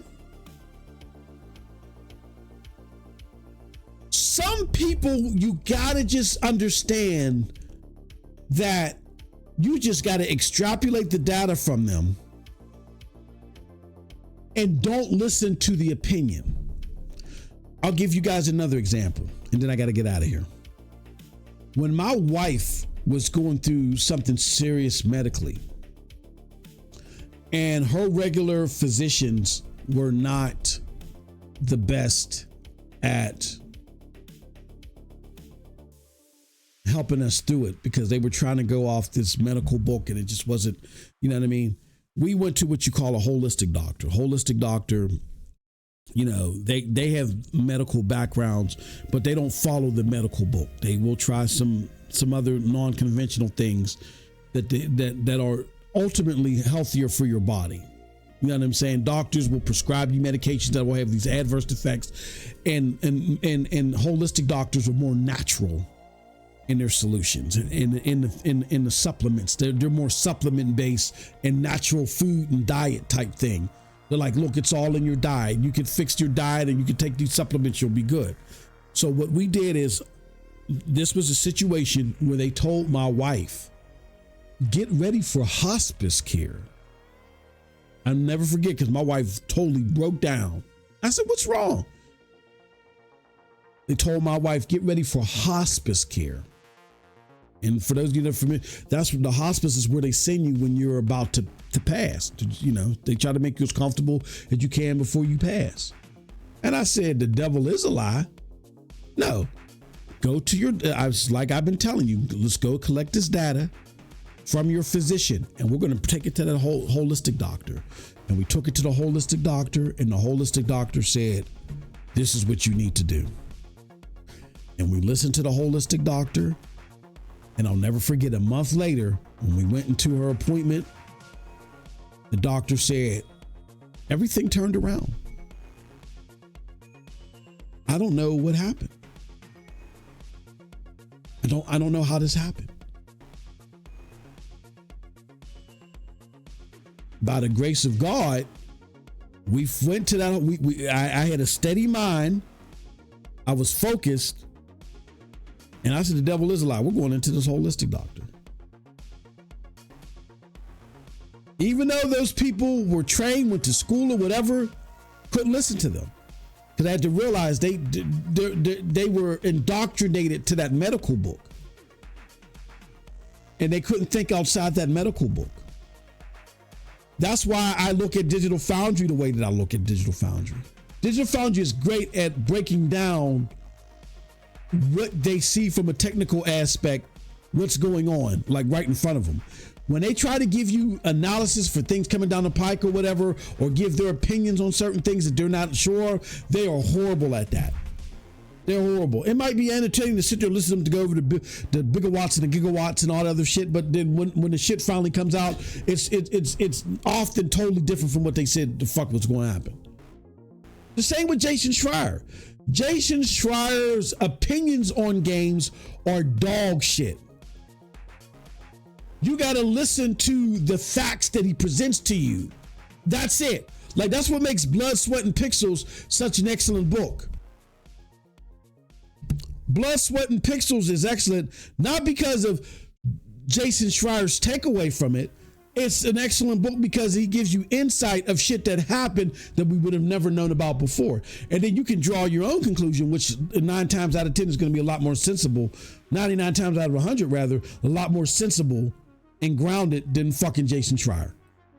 He's a fucktard. But he's a very top-notch gumshoe investigative fucktard. So I'm saying all that to say this.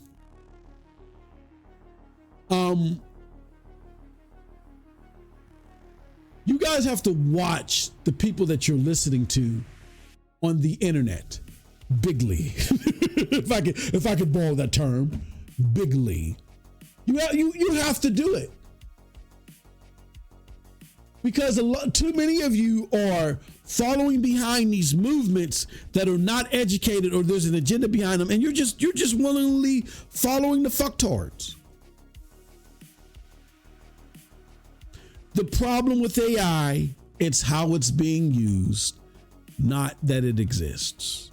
If used properly, AI can be a huge benefit. The problem isn't the AI. It's our inability to read it and properly use it. And we've been known to do that because look how we fucked up the internet.